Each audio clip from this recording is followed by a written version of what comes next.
Now once more I must ride with my knights to defend what was and the dream of what could be.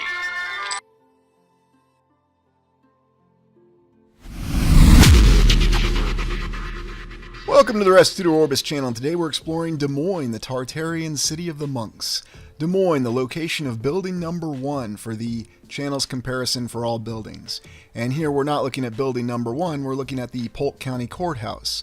We've explored it before in the video Midwest Palaces. Des Moines has many enigmatic remains of wondrous buildings from the 4th era civilization, such as this building in the downtown. Now, as we conduct this exploration, we're going to find out that Des Moines has had the unfortunate tragedy of losing many of its great buildings.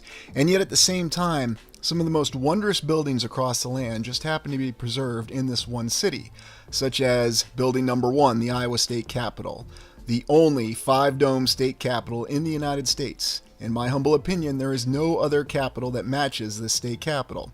We've been on the inside of it before. It was the first full exploration that the channel conducted, and we saw the unbelievable beauty and detailed ornate decorations within a state capitol in a state that is well known for its corn.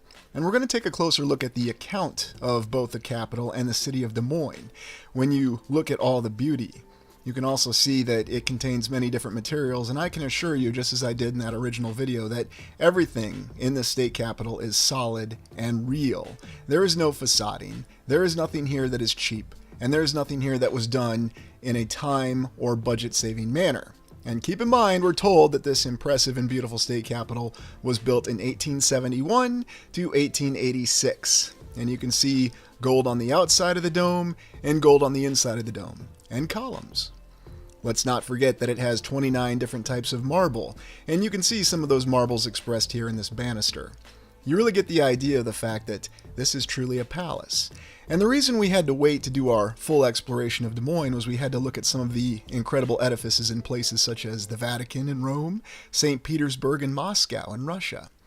And yet here in this state capital in Iowa, we can see the same decorative and detailed ornamentation in this capital that matches the very finest of what we saw when we were looking at St. Petersburg, Moscow, the Vatican, and Prague.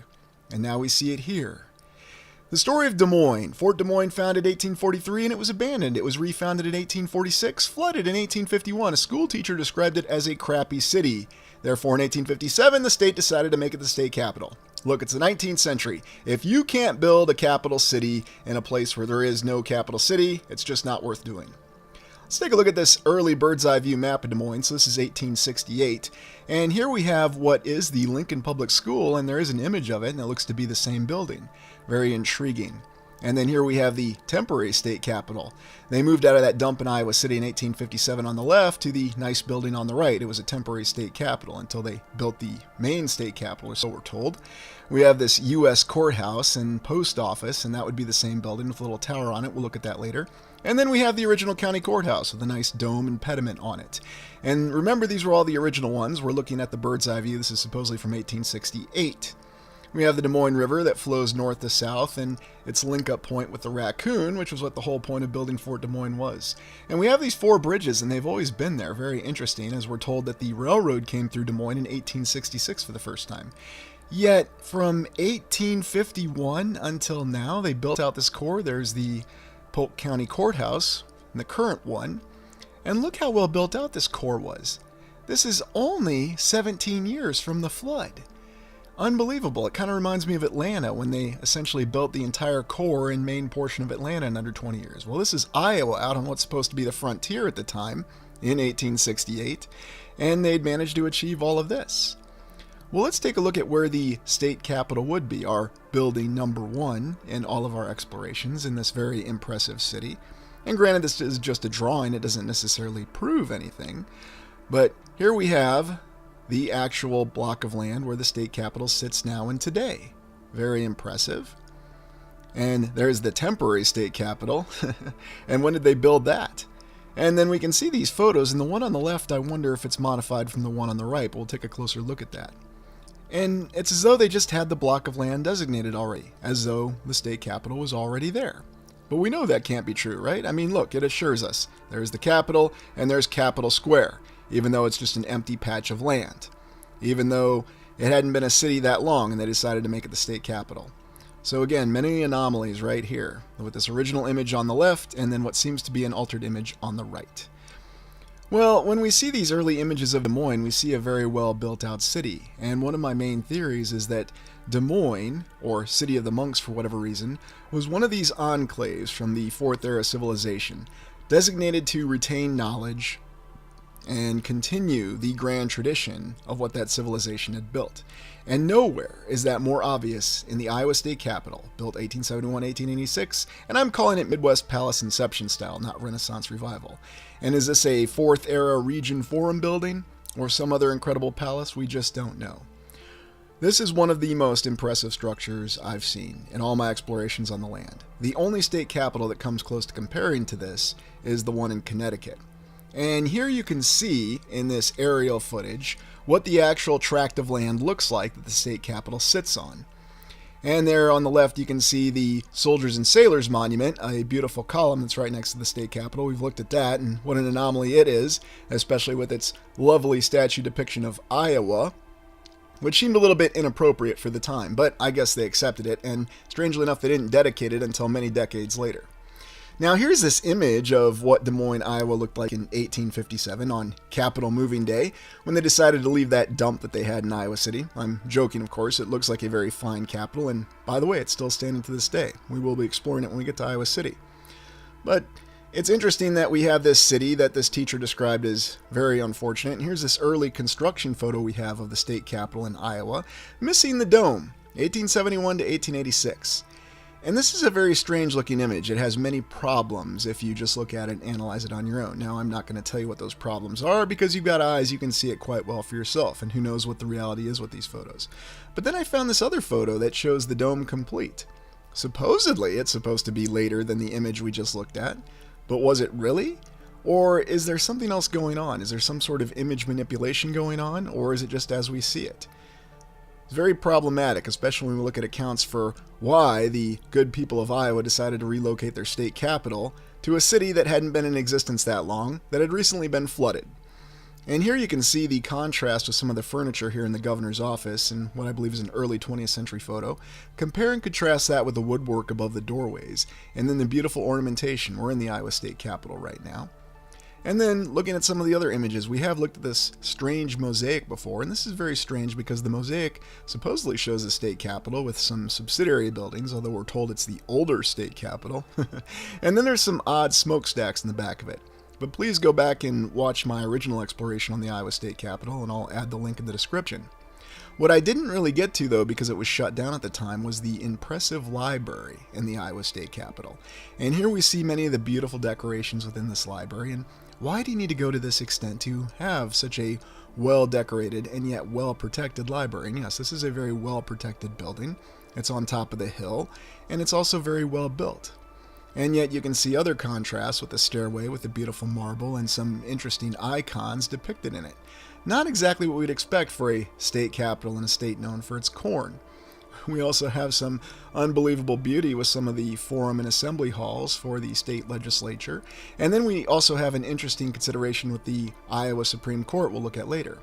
Back to the library. So we can see it's multiple levels and there's many different access points to it. And it's as though, once again, no little bit of detail has been spared. You have very well, beautiful decorated pillars with gold at the top. You have decorated banisters and handrails, and all the room for all the books you can possibly imagine. This almost gives you the feeling that you're looking in one of those very impressive monastic libraries over in Europe. And I'm not beginning to wonder if that's exactly what we had going on with Des Moines, because Des Moines means of the monks, and it was supposed to be River Des Moines, and that's why they built Des Moines here, or at least the fort. And oddly enough, the guy who built it wanted to name it Fort Raccoon, but the War Department overruled him. Said, you're going to name it Des Moines. Wonder what kind of works we have of novels and books and recordings and real information. There's also an account that we looked at of a vast underground beneath the Iowa State Capitol. So who knows what works we still have access to in this library, and there's probably a reason why access to it is limited, and oftentimes we can't get full access to it. And of course the works of wonder that are in there. Well, let's go on to the Polk County Courthouse. Now, I call this BABS style, City Beautiful, built 1906, and was this a local forum building? Okay, BA is Beaux Arts, but you know how I feel about Beaux Arts. I just consider it a BS style. We did explore this building in Midwest Palaces when we were looking at all the beautiful courthouses across Iowa, and this is one of the most beautiful. This is the old courthouse and post office, built 1871 and demolished in 1968. It's interesting, though, that when we consider these many buildings that they demolished in the 1960s, why did they have this sudden urban renewal that would hit Des Moines? It never really made a lot of sense. I also failed to mention that in the Iowa State Capitol, they built it right after the Civil War, and then they managed to complete it during the Panic of the 1870s, the worst depression until the Great Depression. The inside of the Polk County Courthouse is very beautiful and ornately decorated as well. Now, this is not very far from the Iowa State Capitol. Indeed, it's just right down the same road across the river from it. Look at some of these decorations. What exactly does this mean? Let me know what you think this figure means in the comments based on some of the other explorations that we've done. This is very impressive and very unique.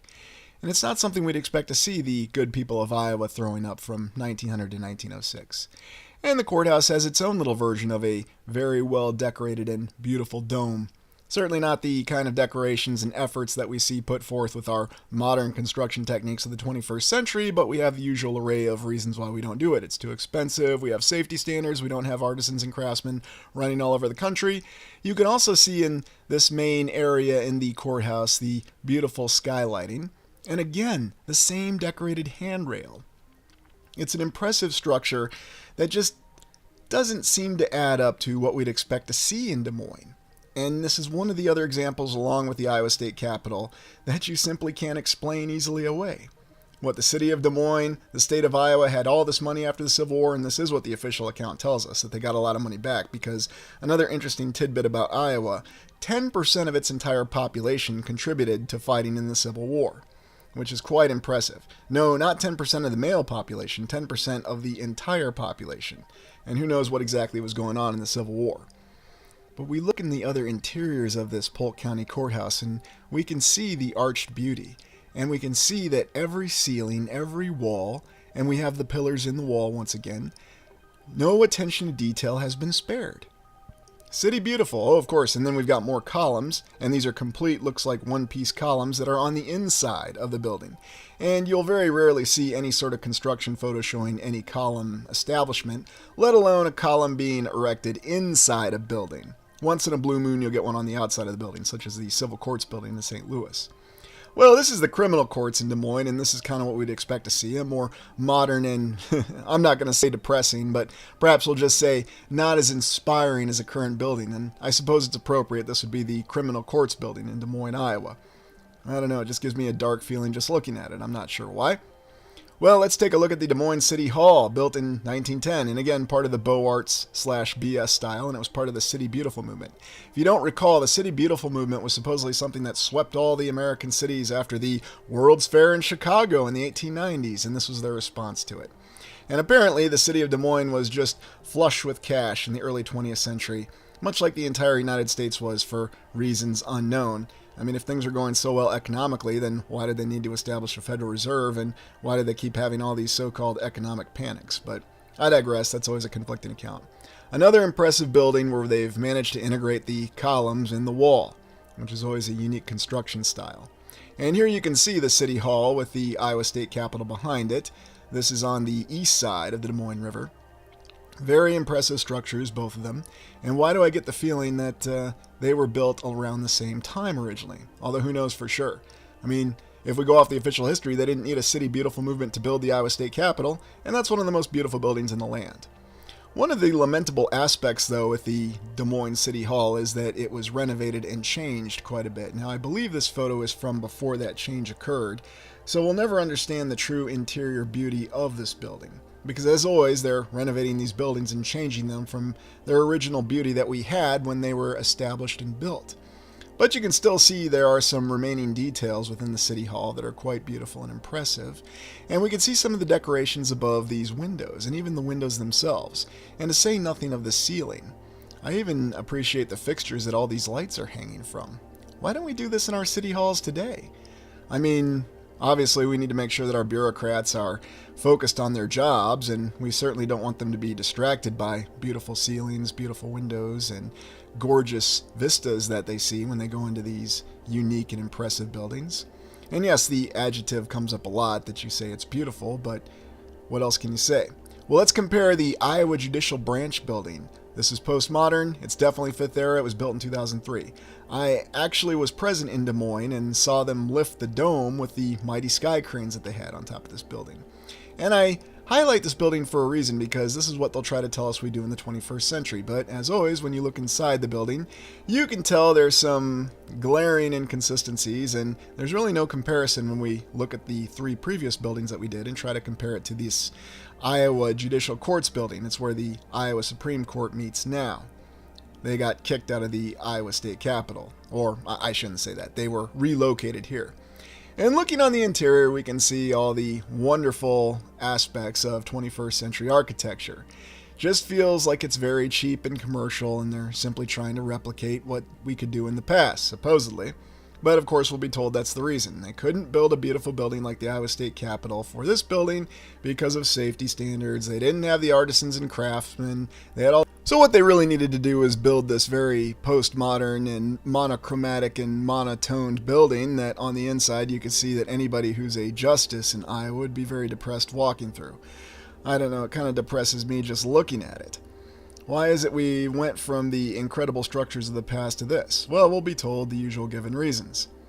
And here you can see in the actual chamber itself for a hearing or proceedings, the ceiling and then the attempts at columns. I mean, they're trying, I'll give them that. And perhaps if we could try to replicate the past, more of our cities would have a welcoming feeling. But to me, this is just evidence that we can achieve what we did in the past. For example, here was where the Iowa Supreme Court met in the Iowa Courthouse before they were relocated.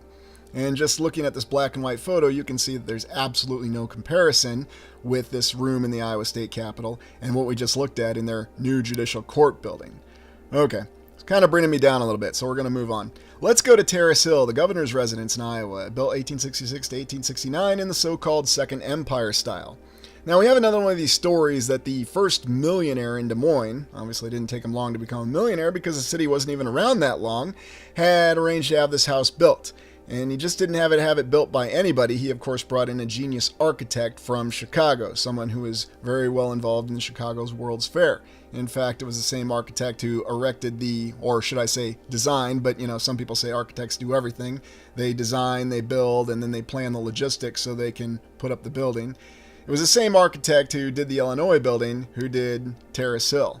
And this has been the governor's residence in Iowa since Governor Day. I believe that was the late 70s, early 1980s, and every governor has resided in here because you couldn't possibly do better than this for a residence, and it's a lovely and incredible old world building that's very stunning inside and out.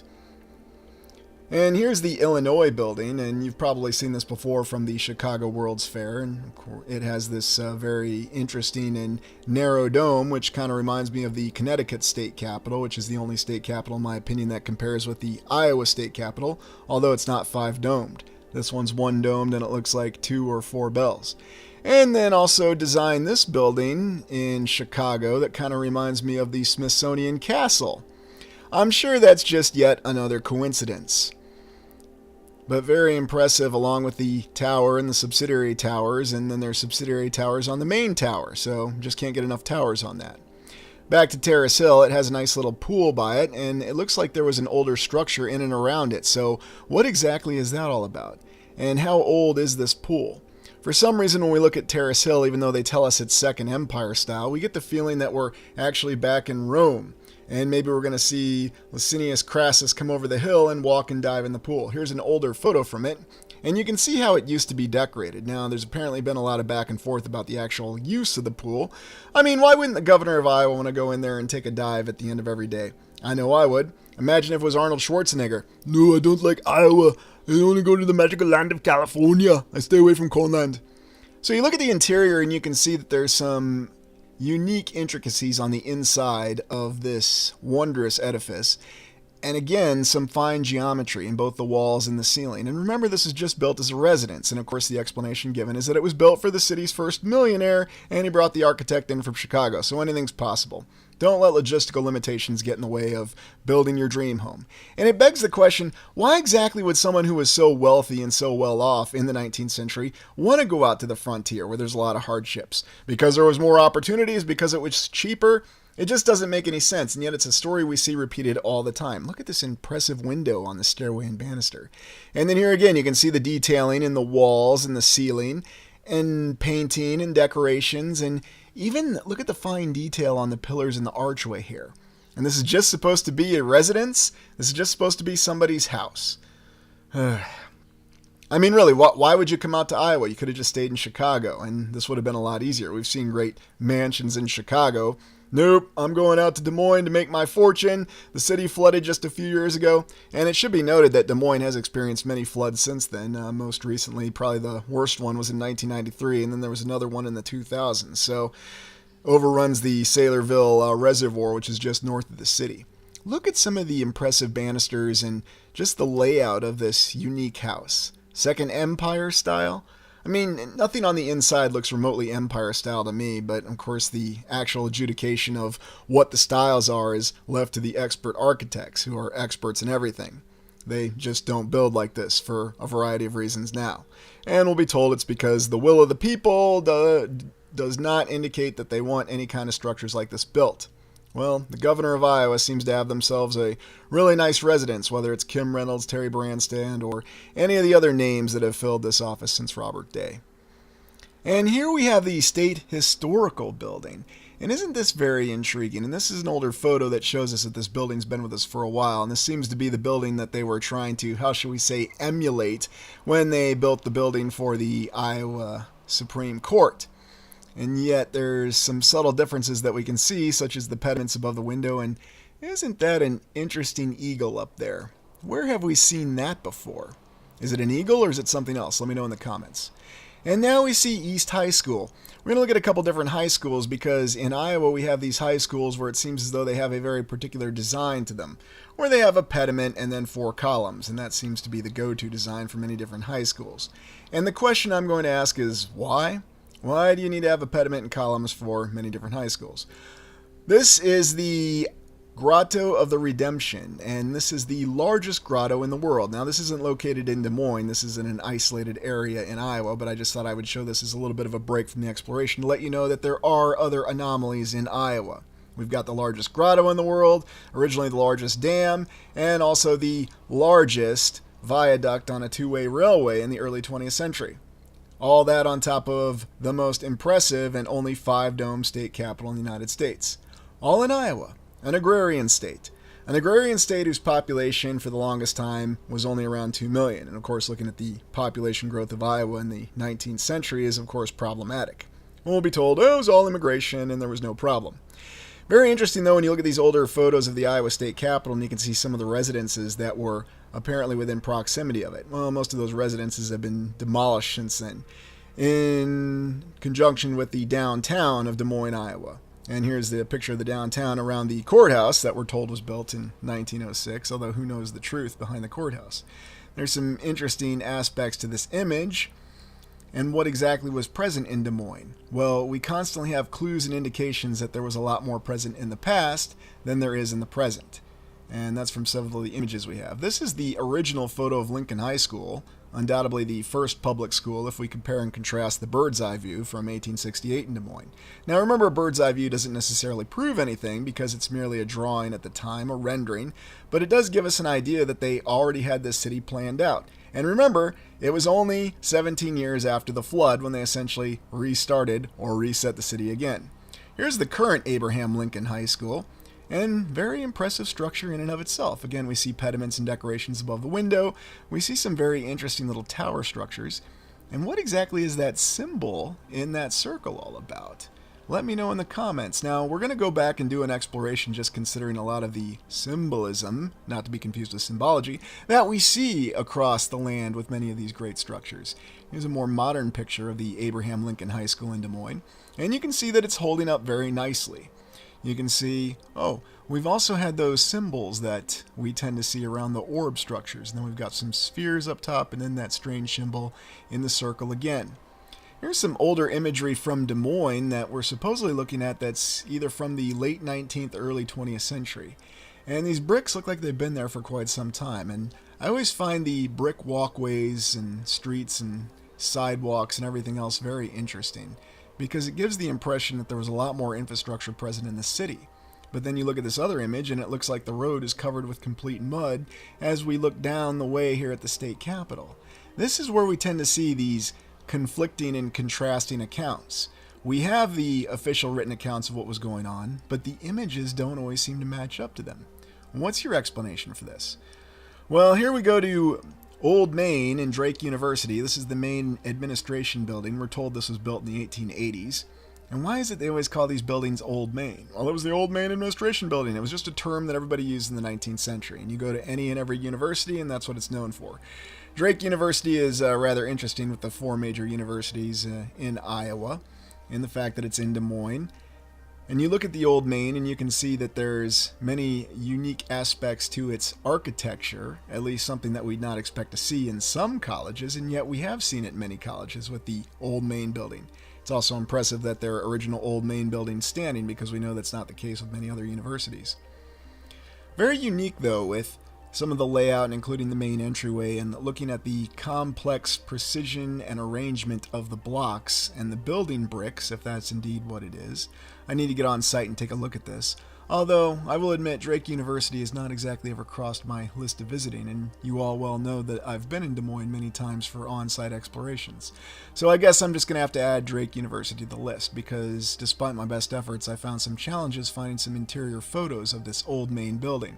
And I'm wondering exactly how it's been altered over the years. And so, now you can probably guess, I obviously never taught at Drake University. Still, there's some other buildings and impressive aspects to it, and we are going to be doing an exploration where we look at some of the impressive universities, not just in the United States, but other universities across the land, because there never seem to be any shortage of, how should we say, very unique and impressive buildings wherever we go, whether we're in the United States, or Germany, the United Kingdom, or even in Iraq. Going back to these high schools, you can see that there's a pediment here, and the four-column design. Now, could these buildings have had a different function originally? Because this seems to be a primary go-to design type that we would consider neoclassical, or as they say, depending on the building, Renaissance Revival. So this high school is located in Waterloo, which is a city that's about a 2-hour drive from Des Moines, and I want to highlight this to show that this particular style of high school just seems to have persevered across the land. And again, I'm wondering if this was some other original type of function for these buildings. Were these some sort of forums? And we have to wonder what's the origin of the term forum, because there's too many examples of these types of high schools with this advanced construction. Some not only have the columns out in front under the pediment on the main entryway, but they also have the columns that are integrated into the walls. So very intriguing that there are so many examples of these so-called high schools that have these architectural intricacies in them. Why wouldn't they have built more modest high schools at the time? This is the remnants of Fort Madison, and this is another on-site exploration I'm going to be doing. Now, this is over in the Mississippi area of Iowa, and the reason I'm highlighting some of the other anomalies in Iowa as part of the Des Moines exploration is there's just something very unique about this overall state and this portion of the land. Even though we're told that it's flyover country, we shouldn't pay any attention to it. There's nothing unique here about Abraham Lincoln School. There's nothing really to see about it. Yes, they have some very impressive architectural detailings, but you need that to have an effective high school. Iowa took their education seriously, and you could only seriously educate students if you had the very finest buildings to do so in. Of course, they don't seem to have retained that to now, but things have changed. Such as Highland Park College. Here we have our postcard of Highland Park College, and this compound is very intriguing because we think of all the other university or colleges that we see across the land, and yet we have to ask ourselves, is this representing something else? Because if we go back to the concept that something about Des Moines, or the original city from the 4th era, made it special, then perhaps there was something that was intentionally preserved here. Because what we see when we look at the older images of Des Moines, whether it's the city core, the colleges, the municipal buildings, or even the state capitol, we get the impression that for whatever reason, this area was spared the effects of the reset, because it seems to have been completely intact.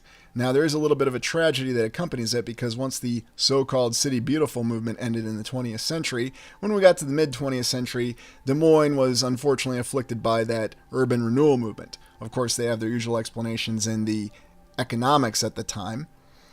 And here in this Veterans Hospital, once again, we see the same layout that we saw in the high schools with the pediment and the 4 columns, all over Iowa. So not just high schools. And this is what a lot of people expect to see when they think of Iowa. Open farmland, some trees, some hills, although a lot more flat than this, but there are actually a lot of hilly areas in Iowa. And then you can look in some of the older postcards and you can see that there were many more buildings when you look at the old city core of Des Moines. And we're going to look at 2 images in a second that were very difficult to come by. And we're going to look at the Victoria Hotel now, built in 1899. I say 3 question marks because, you can always question it. And destroyed, not demolished, in 1962. How could they destroy a building like this? A very incredible and remarkable hotel. And we don't really have much in terms of records for what the interior of it looked like. But why would anybody want to get rid of something like this? All we really have is this brochure and some posters that give us some clue in terms of what the interior looked like. The Victoria Motel in Des Moines, and this is one of the famous railway hotels, and they even tell us that it's an exclusively European plan. But we get some hint of what the interior was like, although this is really just more of a drawing, so does this really prove anything? No, but it does give us some hints. Some people might argue, well, it's a drawing that's based on a photograph. I'm not really sure. Maybe it's a photograph, maybe it's a drawing. That's always the hard thing to tell. But what kind of opulence and decorative detail did you have in this once great impressive hotel that graced the skyline of Des Moines? And there were many edifices that graced the city core of Des Moines. And if you ask any resident of Des Moines who's been around and understands the history of the city, they'll confirm, even the mainstream, that the city core was devastated. Now, I couldn't verify if this was the actual entryway or lobby of the Victoria Hotel, but we see a radiator there and it may be. Yes, this is the kind of hotel and the kind of apartment building that you'll have in Des Moines. For the low, low price of $2,100 a month, one of these nice little individual units could be yours. Or for the low, low price of $450,000, this nice postmodern home can be yours. Just so I compare and contrast that. There we go, the Victoria Hotel. So you can see there's really no comparison of what we try to say is modern from what we used to have in the past. It's a clear and decisive degradation in capability. Now, let's take a look at the Des Moines aerials from 1957. This is where we see perhaps one of the greatest tragedies of Des Moines. Many of these wondrous buildings, and these were not brutalist architecture buildings, when you look a little bit more closer, you can see that a lot of these were old world buildings. Many of these were unfortunately torn down in the 1960s, to include the aforementioned Victoria Hotel. And when you look a little closer, you get an idea of the tragedy. Even mainstream defenders of the account will admit that the core of Des Moines was decimated. That's the terminology that they use. And many of these very impressive structures were torn down. And in fact, when you go to the core of Des Moines now, around the Polk County Courthouse, you'll notice that it seems a little barren. Especially when you compare and contrast these aerial photos from the 1950s, even to the opening imagery that we had when we started. Here's another one. And when you look at some of these buildings, such as this one here, look at this dome. And some of the impressive designs that went into this building. And I'm always up to the question in terms of what the actual construction material was from the Iowa State Capitol to all these buildings. Were these some sort of advanced geopolymer, some sort of concrete that matched Roman concrete, or even some material that we do not fully understand? Indeed, I remember going to the Polk County Courthouse in the Midwest Palaces exploration and pondering exactly what that was made out of, because there's something about that material, including the material of the Iowa State Capitol, that does not seem like a material that we would ever produce today or be capable of producing back in the early 20th century. Now from the 1950s, let's go back to 1906 and look at this panorama of Des Moines. Look at that impressive building there to the left. This is the very start of the 20th century. And when you look at this panorama and we're looking east, you can see there were many more buildings in the early 20th century. There's the state capitol, building number 1, the great palace of the Iowa State Capitol, and yet all these other impressive buildings in Des Moines. This picture right here, this panorama, really shows how much was lost over the years. And the aerial photos from the 1950s shows how much was lost. I think that's some of the greatest evidence that we have of what remained of the Fourth Era in Des Moines, Iowa. So thank you for joining me.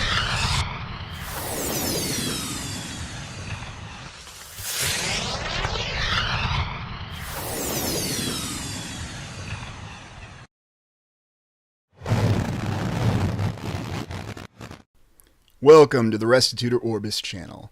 Our mainstream account tells us that in the earliest days of our civilization we built pyramids during the Bronze Age. After the Bronze Age, we slowly advanced to the time of the Roman Republic that eventually became the Roman Empire, and the sort of structures that we built changed radically. We advanced to building smaller structures that were not quite as geometrically precise as the earlier pyramids, and yet they're very fine structures with great domes and magnificent colossal forms to them that endure to this day. And let's also take time to appreciate the wondrous Roman roads, many of which that also continue to endure to this day. Everywhere we go around the land, we'll see the ruins of the previous civilization. And yes, that includes the United States and the Americas, even though it's called the New World. Although new as opposed to what is certainly a question of the day. Today we're going to examine the 5 eras theory. The channel originally started with the charter of examining numerous different theories. And you can go back and watch the video that's linked in the description of this video called The Grand Theories of Tartaria and the Old World, in which we explored the many different theories that could explain the existence of pre-existing civilizations that were not explained in the mainstream. Think about the aspect of a cemetery. You believe that a cemetery gives you validation that the history that you're told is accurate because every time someone you know passes away, they're buried in a cemetery with a date that's left on the tombstone. Therefore, older tombstones must be validation that what happened in the past historical account is accurate. Although would you be surprised to know that virtually every cemetery across the lands has been moved at some point in time for a variety of reasons. We have now advanced to building wondrous towers of glass and steel that cross the land. And yet, can we actually build these incredible pyramids that we did in the distant past during the Bronze Age? How does the mainstream account explain the construction of these pyramids? Indeed, we are derided for even questioning the account that we're given for how the pyramids were constructed. We are derided and told that it's merely a conspiracy theory. Yet at the same time, the mainstream tries to explain the pyramids with theories. In other words, they don't know for sure.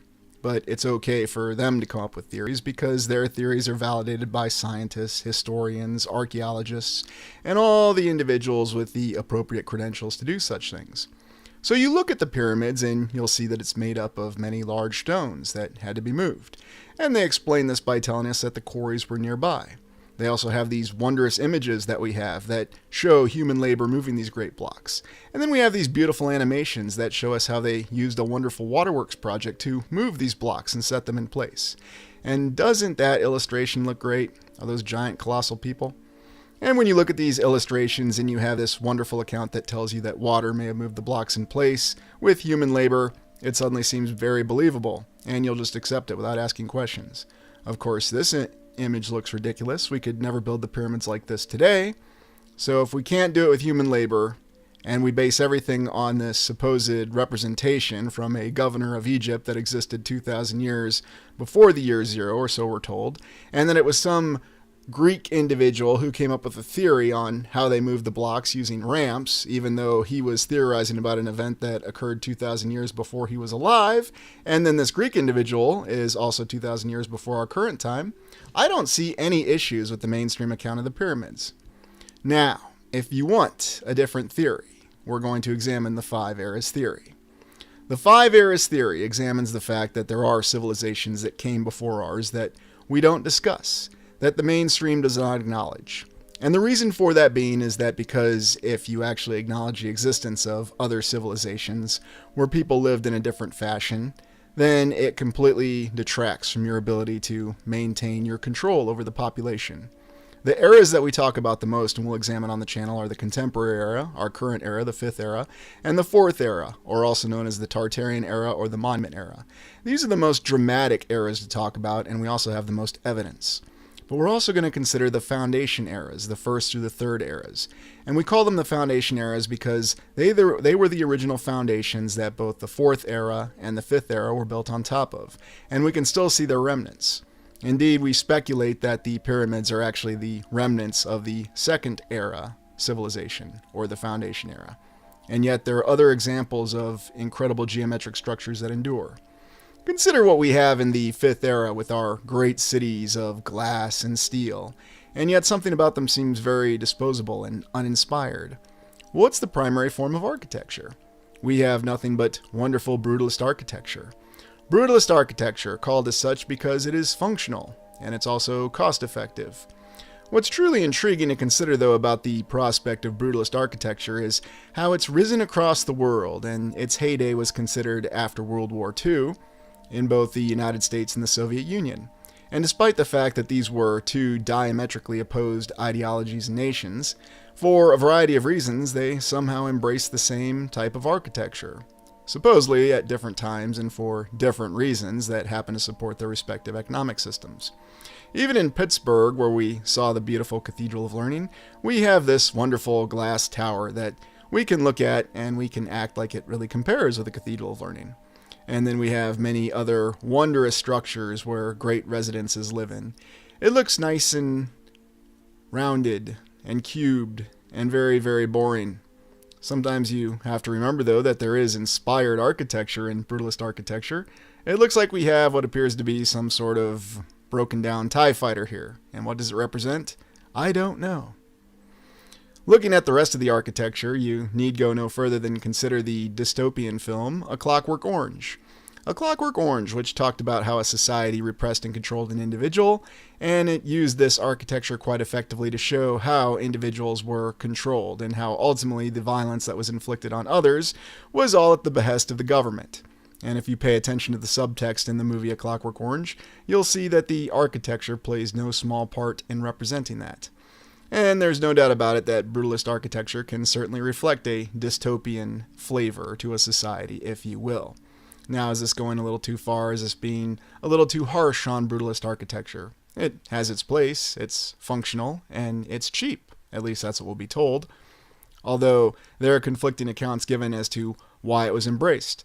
For example, you'll be told that in the Western world, the United States, brutalist architecture was embraced because it was cheaper, and there was a demand for residences. And then in the Soviet Union, or the so-called communist bloc at the time, you'll be told that brutalist architecture was embraced because it was all for the good of the state, and it was for allowing individuals and workers to all have the same standard of living.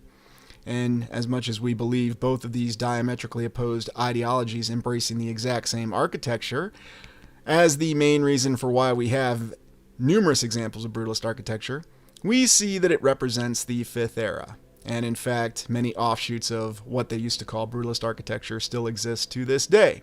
And you need look no further in the United States than a Holiday Inn Express or any of these newer modern hotels or residential areas, where you can find that it's not really dystopian living, it's merely common sense. It makes perfect sense. It's cheaper. And it's always good to have disposable buildings. It's also good to have buildings with the fine functional lines of brutalism in the background for when you're engaging on your individual walks for fun. But why is brutalist architecture considered something that's an advancement? For two reasons. One, we're told that it reflected the economic realities in the entire world from the 1950s to the 1970s. And two, we're just told that it's a lot more practical. We don't want to build architecture that has an artistic appeal to it. Practicality, cost savings, and being economically viable. That's what really matters. And when you have a lot of people that need housing, you're going to shove them in very block-like housing units that all look the same. And this will inspire people. And indeed, the actual housing units that were used to film A Clockwork Orange still have that same dystopian look to them in the present. Now, it's my opinion. Perhaps this is a utopian appearance to you. Perhaps you think that that beautiful Freedom Tower in New York City is an improvement over the structures that preceded it. We've looked at the skyline of New York City in the early 20th century. And tell me, is there a comparison? Do any of these many residential high-rises actually compare to the previous residences that we had all over the Western world and the Eastern world?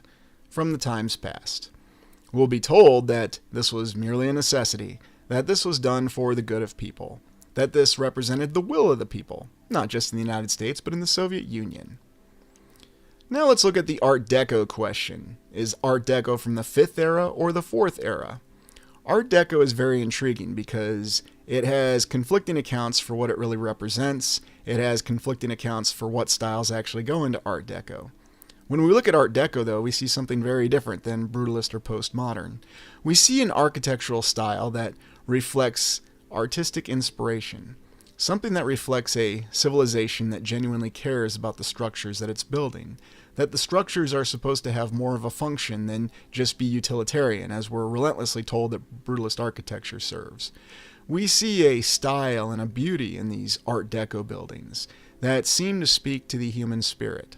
When you look at these buildings, you can't help but be impressed, and you feel that a lot more effort was put into their exterior and interior designs. You actually see the fact that there is the true human spirit that's reflected in these buildings.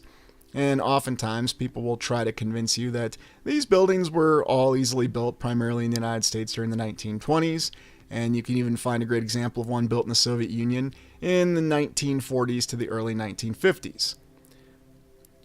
Yet, looking at the Art Deco style, you can see that there is something about it that is always awe-inspiring.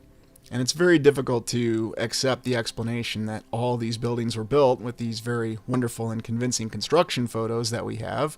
And even though this was only about 100 years ago, it still falls in a very ambiguous time. Did our civilization build these buildings? Or are we simply told that they built these buildings? How much of a deception do we have with the actual timeline? And can we really validate or verify anything? Now, it's very interesting to me because since I've done many of these explorations and we've primarily looked at many cities in the United States, we've started to look at cities in Europe and in Asia, we always have the same explanation and always have the same things that you see in the comments. And I'm going to let you in on something. There's actually a comment somebody could make that would convince me over 90% that any one of these Art Deco buildings were built by our civilization.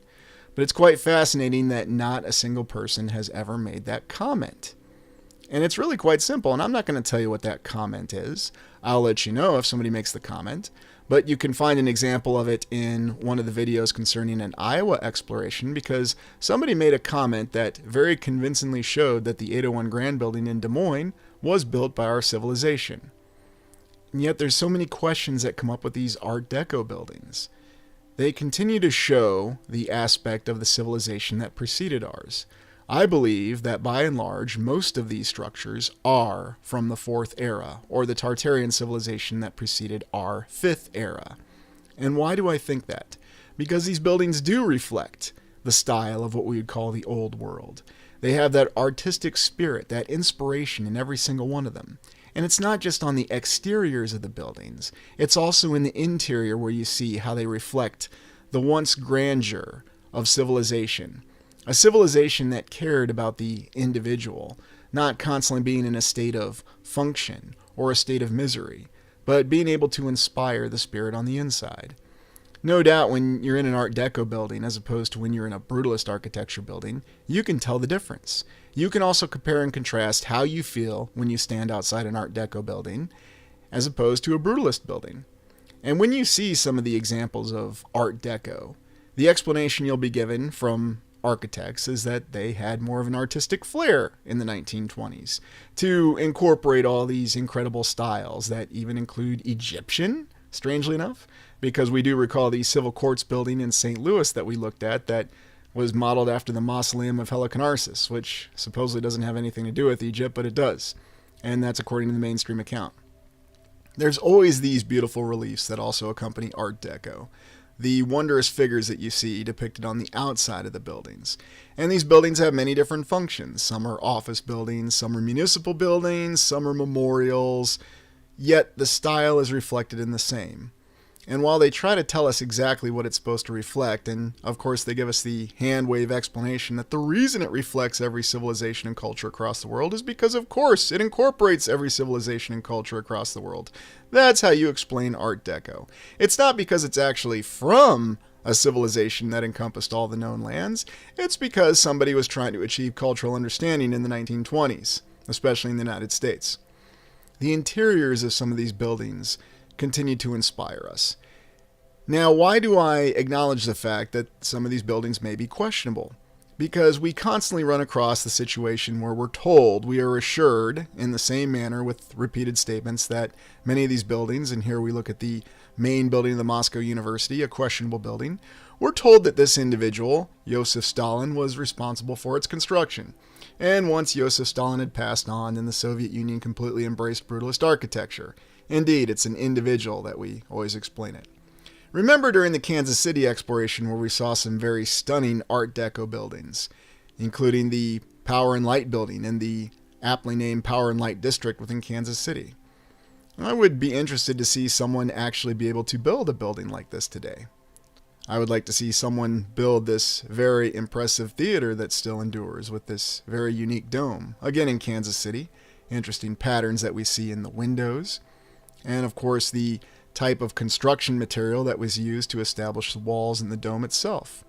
And let's not forget the Kansas City Hall. The Kansas City Hall also being a stellar example of Art Deco. And where do you see it? You see it in the art reliefs, and you also see it in the walls of the building going all the way to the top. So you can prove that there is a skyscraper that's a lot more than just a functional building. You can see there are aspects of it that truly reflect a different civilization, unless we're to believe it's our own civilization.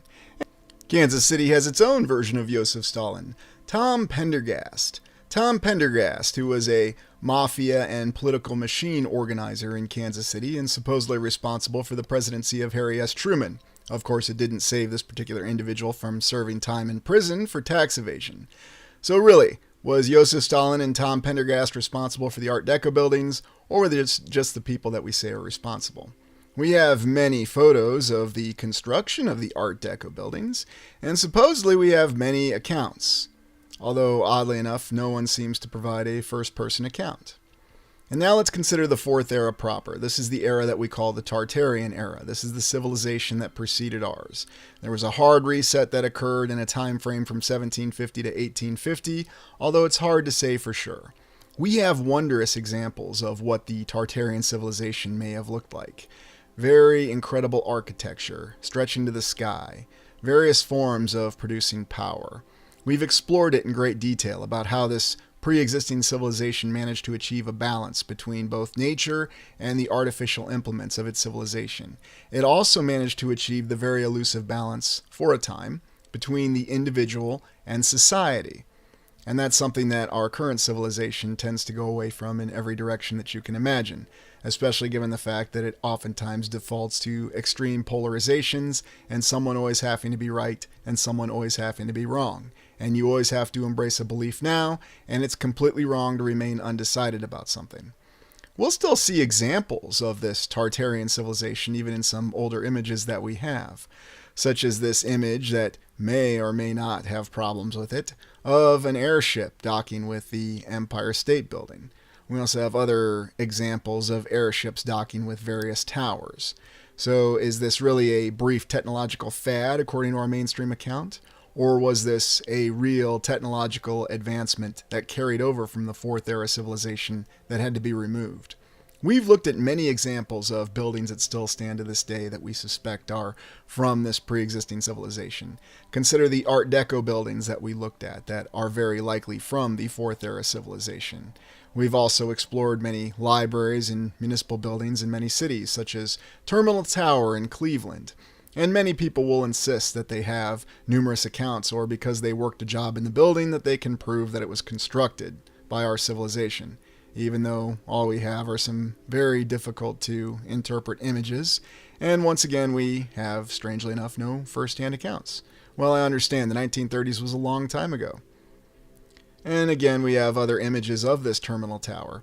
And many people will say that they just know, or they know someone who knows someone who knows someone, and that's what they'll say. And if that's good enough for you with historical account, then by all means accept it. But yet you have many other structures that also seem to defy simple explanation by their incredible architectural style, and all supposedly built during the same time.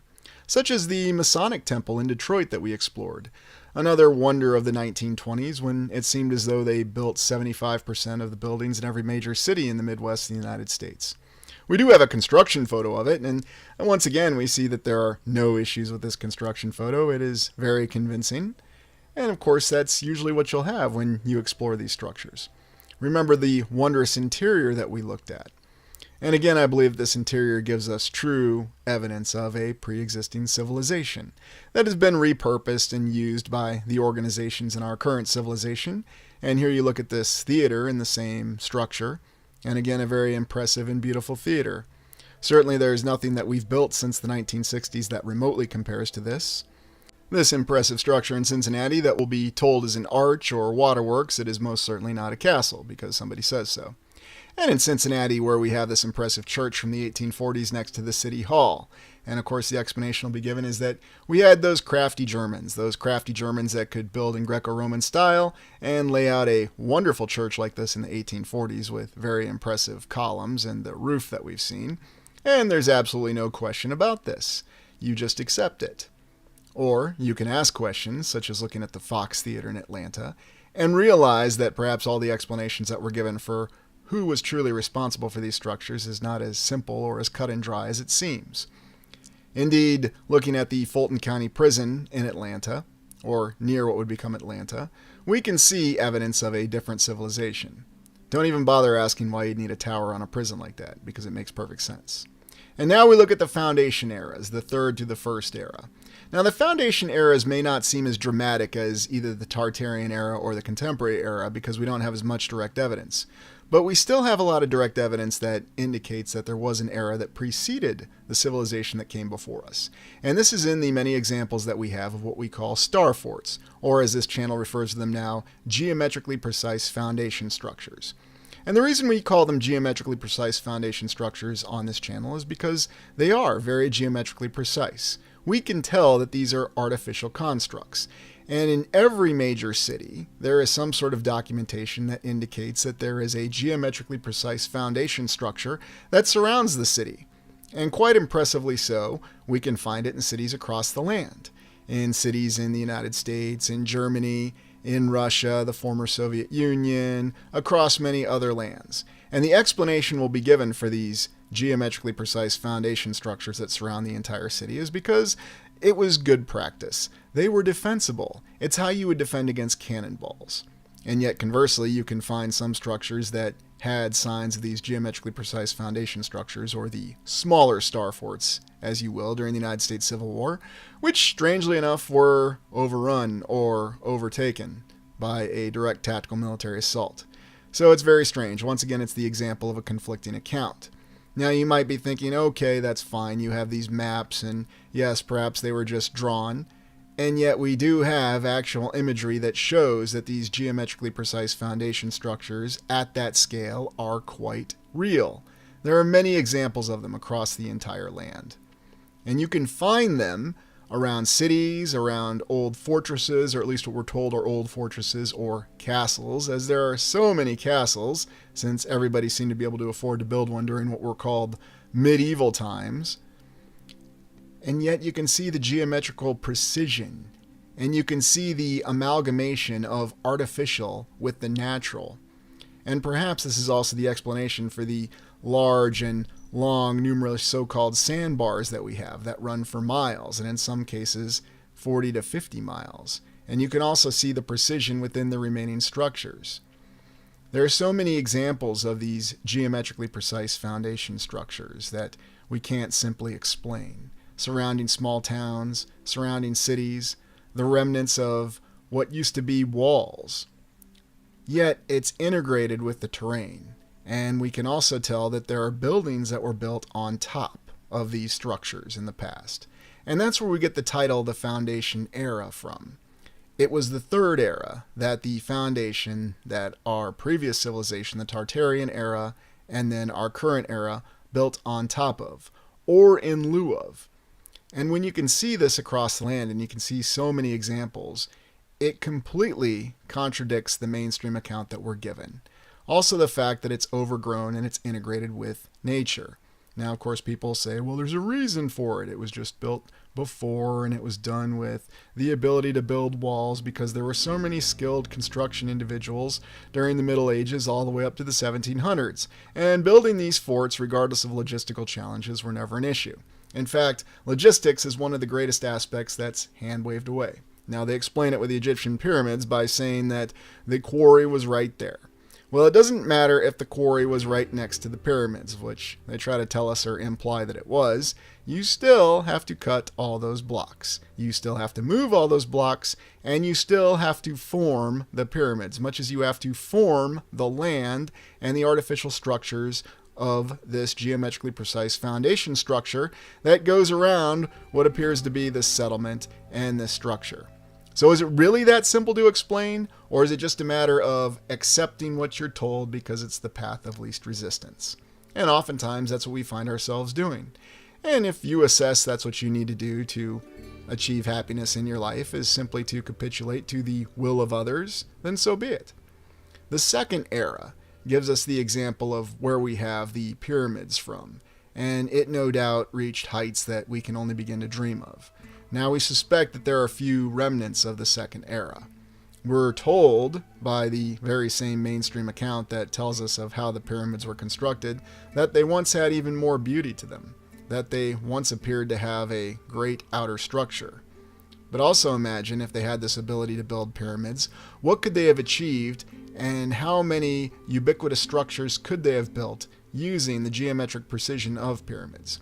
You also have to think in a much larger scale too. Because while people will try to say that we never achieved a great building scale, yet we're still able to conceive a larger building scale. In other words, imagine pyramids that would start to match the size of hills or even small mountains, and then integrate a technological component with them. Integrate the aspect of power resources. And when you look inside the existing pyramids that remain, you see a very complicated architecture that went into establishing them. And of course we're told, well, it's because it was a tomb and the pharaoh liked their pyramids and they wanted to have a very elaborate tomb. And the thought of rebellion because they were facing death never crossed anyone's minds. Well, except for a few select individuals. But what if it was very different? What if this was a civilization that existed in even more balance between the individual and the society, and it achieved even more balance between nature and the artificial? And what if what we refer to as the Mayan civilization was actually just a component of the second era civilization? What if all the descendants that came from it and its long timeline actually came from the second era? Think on this. Instead of this being a less advanced civilization, this was a far more advanced civilization. Again, it flies right in the face of what we're given from the mainstream account that provides us depictions such as this. And depictions such as this, even though no one will ever do a practical experiment to prove how possible this is, that will convince us that this was how the pyramids were built. But what if they had construction techniques that we have absolutely no knowledge of? The ability to produce construction materials that far exceed anything we can begin to imagine. And we're not even talking about the original Rossendale cement, or the Rossendale concrete as we called it, or the Roman concrete. We're talking about something even more advanced than that. And here we have the depiction that shows us what the original pyramids supposedly looked like. And there's no doubt that they had this level of grandeur. Perhaps they had even more grandeur. Maybe they were coated in something that looked like gold. We'll still certainly consider all the other theories that we have, even though the five eras theory seems to be quite solid, at least from our observations. The important thing is that we retain open minds. While we're visualizing what the previous eras, especially the Foundation eras, may have appeared like, what we're going off of for our evidence is some of the foundation rocks that we have, many of the other impressive structures that no doubt existed in these previous civilizations. What we see remain are not the full structures in their glory. We see the smaller structures that have somehow survived the passage of time and at least 2, perhaps 3 resets. And something else I'll concede with this 5 eras theory. For all we know, there could have been many more eras. There could have been 10, there could have been 20, there could have been 30, or even 100. And another question might be, well, how exactly does other timelines fit into this 5 eras theory? Well, when you consider the fact that San Francisco is considered to be one of the most exquisite cities of our current civilization, and yet nothing about it even compares with what we had in the past. Finally, let's consider the First Era. The First Era seems to be the era that we have the greatest difficulty imagining. And the reason for that is because the First Era, no doubt, reflected the greatest balance.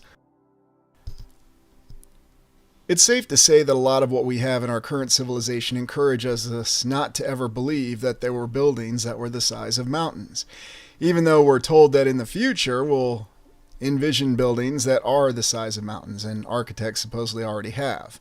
Or did they derive this inspiration from something that existed in the past and was described in the past, described in many different old accounts of structures that were so large that they actually exceeded the size of mountains? We even have the account of the Beacon of Progress, supposedly just a drawing, a sketch, a concept for an incredible monument that was going to be reflected in the Chicago World's Fair, along with many other wondrous structures. We also have the religious accounts of the great religions of the land that tell us of great cities and celestial kingdoms in the past. Are they really referring to the actual celestial kingdom? Or are they referring to cities that may have existed? Cities in the distant past that really were of a grander and greater glory than we can ever imagine.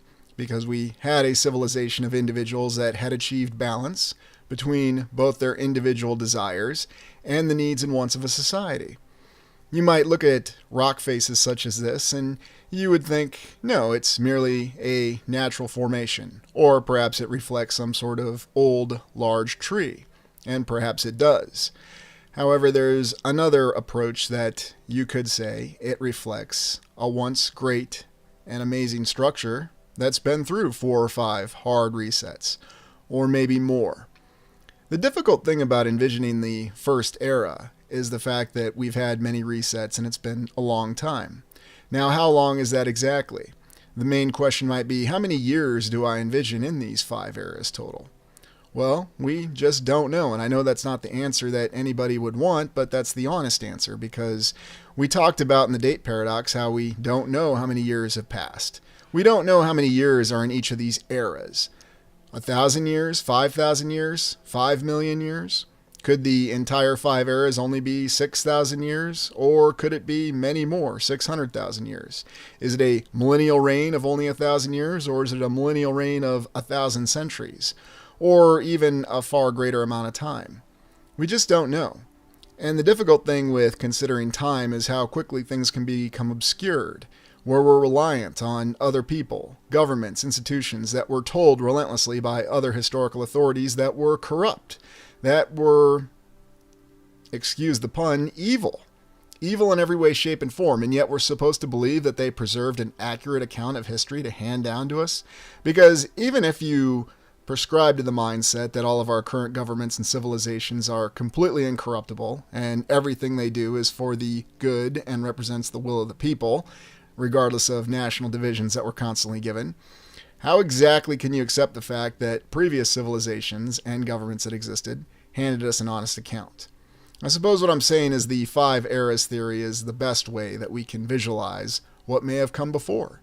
And I'm always open to revising it and reconsidering it. And as we continue our explorations, we're going to primarily consider the 5 eras theory, because it does seem to explain a lot of the inconsistencies that we have. Now, if you want to reference one particular publication, one particular guide, or what one certain researcher says, that's completely up to you. And I completely request that everybody in the comments tell me what your honest thoughts are. What do you believe? Where do you think the 5 eras fits into the actual history? Is it honest? Is it accurate?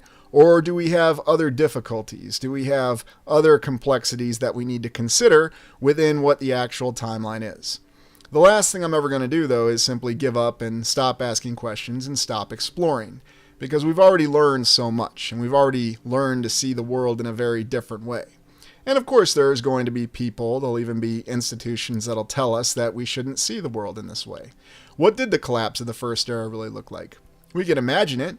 We can believe it was brought about by some hard natural force, or maybe it was brought about by a natural force and the internal corruption of the people on a long enough timeline. It is indeed a recurring theme in virtually every cultural and religious account that we have in our modern era. Consider what was really lost in the past. And I think that's the greatest theme of this research going forward, and this is why this is a very exciting exploration that we continue. As we go forward, all these theories are just as valid as any other theory, and I don't really have any evidence that discounts any particular theory. Although I will admit it's very difficult to prove the theory that everything is just exactly as we're told it is, and history is exactly correct in every minute detail, even though we relentlessly discuss the problems with that. Well, thank you for joining me. I hope you enjoyed this exploration of the 5 eras. Please like, comment, and subscribe. Now once more I must ride with my knights to defend what was and the dream of what could be. Welcome, and one of the recurring themes of exploration on this channel is the concept of a capital of Tartaria, or the civilization that came before ours. We find that a capital city has an alluring centralization concept to it that we often find in all of our current nation-states that are marked by tremendous landmarks and unbelievable architecture, both Old World and New World. Was it really a capital city, or was it really just a capital, a single structure? We're not really sure, but in this exploration we're going to examine what a lost capital of Tartaria may have appeared like, and why is it so alluring to us. We're also going to discuss our future explorations in trying to locate the remnants of a potential capital of Tartaria. We see this incredible layout of this very beautiful city with this immense structure that we could assume is a capital with an O, or what we describe as a single structure that represents the capital within a capital city with an A. And of course we're having fun with the English language again, because the English language is always very much interesting and enjoyable to have fun with. And everywhere we look, we see that while this may be a depiction that is fictitious, it still shows many elements of realism to it. And it should be noted that every single structure that you see in this image, something like it exists across the land. Now imagine if all these tremendous old world structures that we've examined in all these recent explorations were located in a single city, indeed a capital with an A of Tartaria. And then consider that such a structure like this were possible. And if you add together structures from, say, London, St. Petersburg, Washington, D.C., and many other locations, you could very easily have a structure such as this that would function as your capital with an O.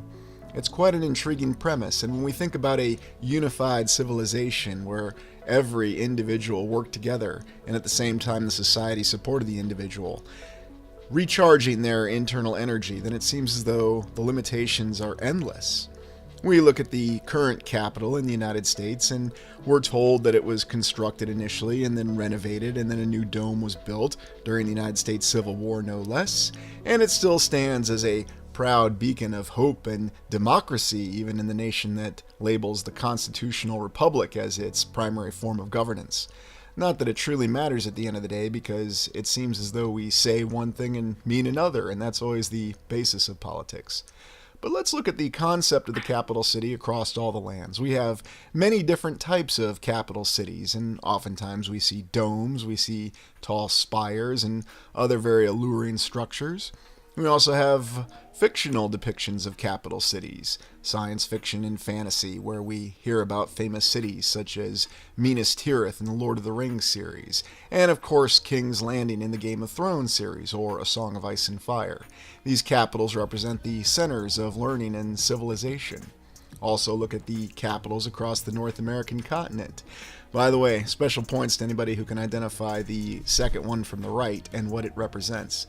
And isn't it intriguing how it compares to the other capitals in what we consider North America? But what do you think? How do you think these capitals line up, and what do they say? Many other capitals we see immense beacons and domes and obelisks that represent different various things. Do they really reflect our current civilization, or are they merely remnants of the past that have been repurposed to give us a different impression of what these capital cities truly are? It should be noted that for our initial explorations, we've also considered state capitals in the United States. And on paper, the state within the United States is supposed to represent a nation in many respects.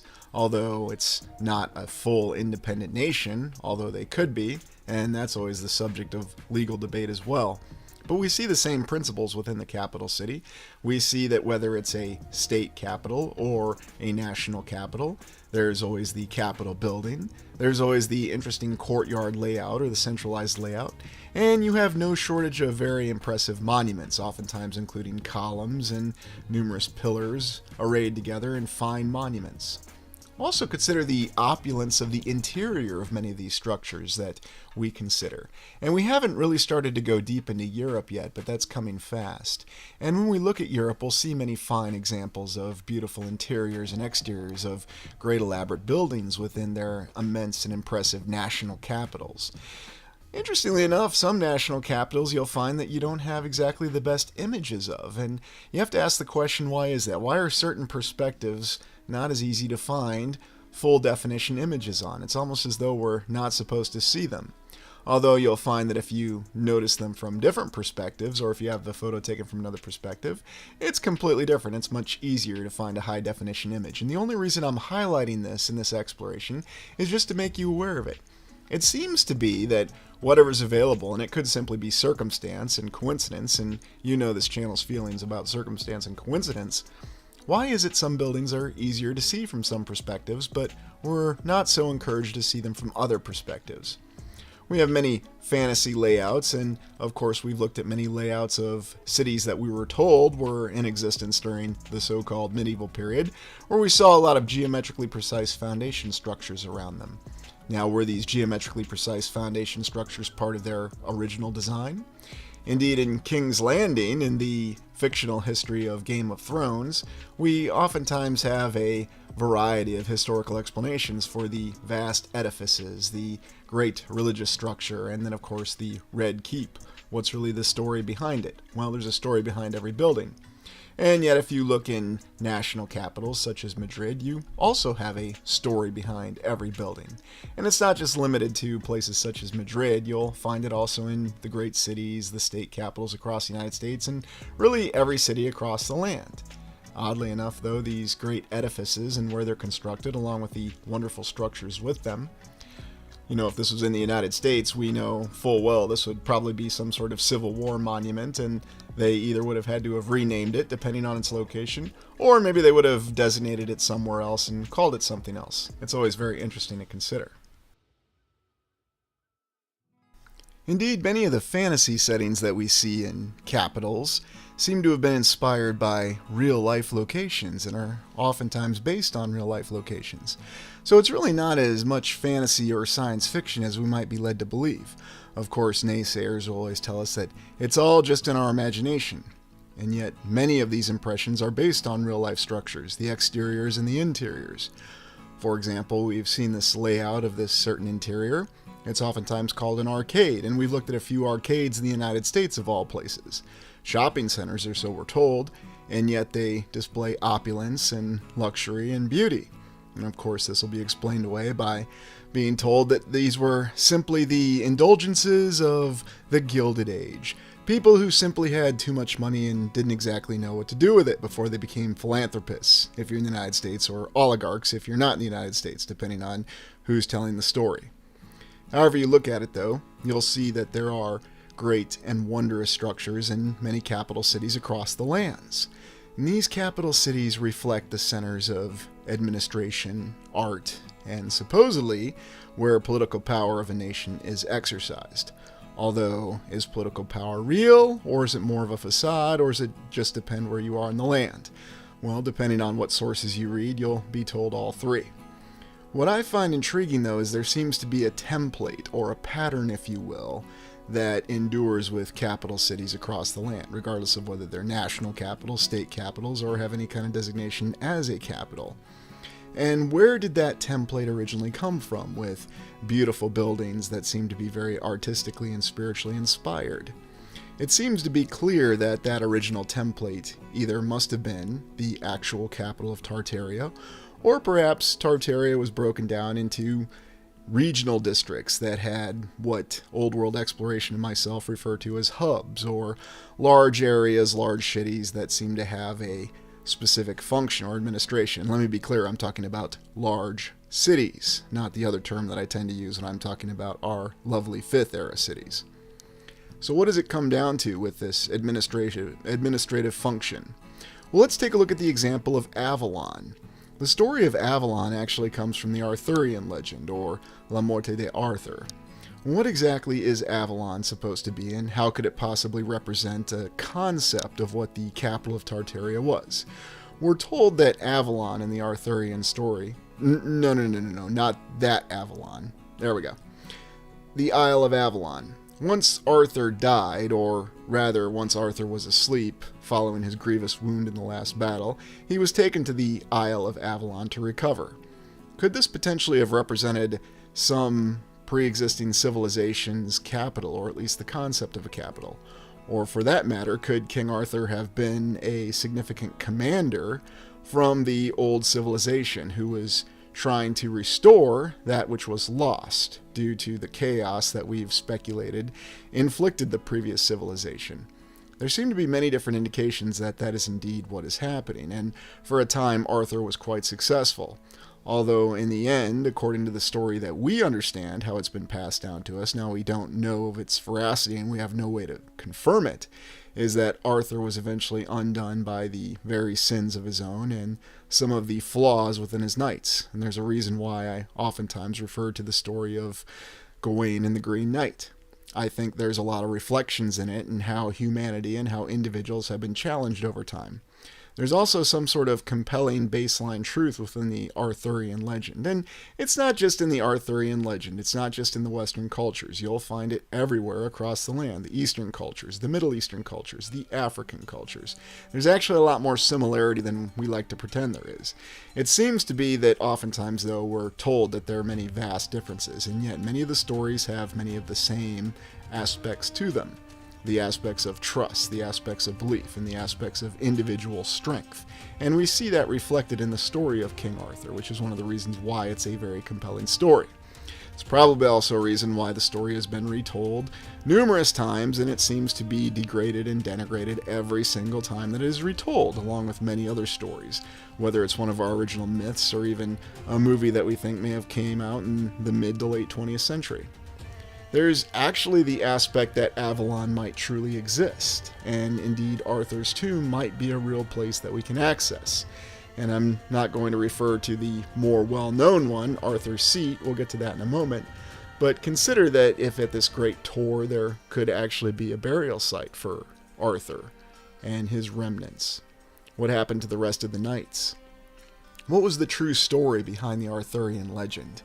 And I've referred to Robin of Sherwood numerous times in previous explorations, and I'm sure you probably won't be surprised to hear that there's a 3rd season episode of Robin of Sherwood called The Inheritance, which concerns Robert of Huntingdon, who has now taken the mantle of Robin of Sherwood, his attempts to help the new heir of Camelot, or at least the castle that's become Camelot in the distant future, and he has to make a difficult decision if he's going to continue to serve Herne the Hunter, or actually serve the spirit of King Arthur. These are all very intriguing aspects, and what exactly does any of this have to do with the capital of Tartaria, you're probably asking? It's in the mentality of it, it's in the spirit of it, and it's also in the concept of having a leader and individuals who assist that leader in actually taking full responsibility for the people above all.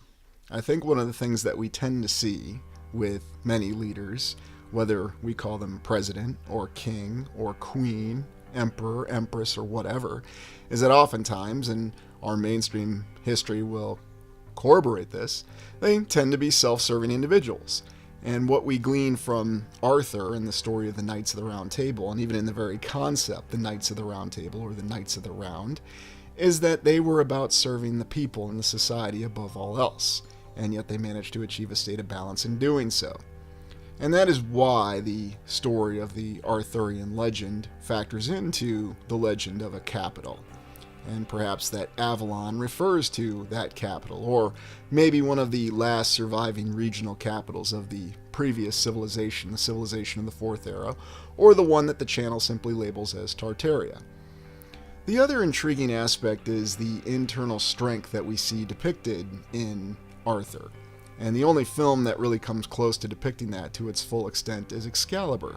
Now, there's a scene where Arthur draws the sword from the stone, and the great knights of the land, as it's called in the film, which is where I draw that term from, resist Arthur, led by Sir Uriens, pictured here. Arthur has the chance to simply kill Uriens on the spot, but instead he shows him mercy, and even shows faith in Uriens, giving him Excalibur to knight Arthur, who had not even been knighted. It's probably one of the most powerful scenes in any film about King Arthur, and I still find it shows the true power of individual courage and spirit, but not just belief in oneself, but belief in others. And you might notice there's a commonality, a theme that comes about in our current civilization, in our societies, where we have this underlying theme that we must distrust every other individual. There's only certain institutions that we can truly trust. And indeed, the Arthurian legend ends with Arthur finding his doom at the hands of his illegitimate and sinfully conceived son, Mordred. And that's also what's depicted in the film Excalibur. And what does that really reflect overall? It reflects that oftentimes it's an internal battle that is more important than the external battle. And indeed, when we think about the layout of our capital cities, imagine what they could really reflect if people did have that sort of internal strength that you see reflected in the film Excalibur, the fellowship among the knights and how they're really working to look after one another in the society they defend. We can find many wondrous remnants of older structures all over the land that no doubt reflect the grandeur and glory of a civilization that came before ours. And it doesn't matter where you are, whether you're in the United States or New Zealand or Australia or the United Kingdom, France, Germany, Russia, Iran, Iraq, it doesn't matter. You'll find numerous examples of these structures and a previous civilization everywhere you look. Now, are there different variations on them? Yes, but are there many similarities that we see across the land? And logistical feats of unbelievable triumph that defy the ability of logic to explain. And that's what we tend to see in all of our explorations.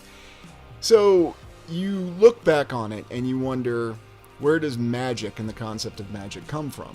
Well, oddly enough, science fiction author Arthur C. Clarke posited that to a significantly advanced civilization compared to a civilization that's not advanced, their technological capability would seem like magic. What if that's really the explanation for many of these myths and legends that we have, and strange things that still seem to endure with us to this day? It's also noted that when you travel to certain lands, wherever you are, you'll notice that there seems to be a different sort of feeling depending on your exact location. Now, a lot of us might attribute this to personal experiences on these lands, but what if there's something more to this? What if there are some lands that have a mystical, spiritual energy that resonates with them to this very day? And that for this reason, that when you travel to these lands, you can feel these unique healing properties. In my own personal experiences, I've felt this in many locations, such as Ireland, and even in the Middle East, in places that people would think were beset by conflict, and yet at the same time, there was something so much more to them. You can feel that there is a rich and beautiful history that's oftentimes overlooked. And it seems to be something that we associate with our modern cities to this day. Many of these cities have a different history to them that we suspect, and they have these old world structures and these tales that we'll just be told are myths and legends that we should dismiss right out of hand. And there's no way that Los Angeles could have ever been a wonderful, beautiful city where every individual felt that they really contributed and they felt included within their government. But it is possible that it existed. And if we look at the origin of our cities across the lands, we see that we're oftentimes given conflicted accounts and perceptions with how we're supposed to regard cities now in the Fifth Era. But if we look back into the past, we find that's not always the case. We find that there is much more to them. we find that there is an internal strength that still endures in all of us that is reflected in these cities. And even though in the Arthurian legend there's stories of betrayal and there's stories of people succumbing to their own individual whims, it does reflect to the potential of a capital city, such as Camelot. Another example, and a very likely example of a city, a capital city, that was quite real. And we have many different descriptions of Camelot. And did it reflect a once existing Tartarian capital? Or was it in fact the Tartarian capital? And where was it possibly located? We also think of the existence of Arthur's son Mordred, and the entire concept of Arthur was that he was supposed to provide an heir to wield Excalibur and maintain balance over the land, and that's not what happened. Instead, his son represented the very base of all of his sins, and unfortunately he was forced to kill his son in order to restore balance to the land. But there's something more that's reflected in that when we think of how our current civilization constantly causes us to question ourselves and causes us to doubt what our own understanding of ourselves are. Indeed, it seems as though every single event that we encounter every day, whether it's just living our lives in our homes or going about our regular jobs, they seem to cause us to question our very place and our very role within the land. And yet we find that we have a lot more power over this than we're led to believe. If we simply step back and take a look at things and view things with new eyes and just start with looking at the once great structures of the past and how they integrated with the land, that seems to be something that was much more effective in the past. Even though we are constantly told about how our current civilization values the environment and the ecology, it seems as though we're oftentimes struggling to live in balance with it. But then we have concepts and views of buildings and structures from the past, and it seems as though those civilizations had absolutely no challenge naturally integrating and amalgamating with the natural world around them.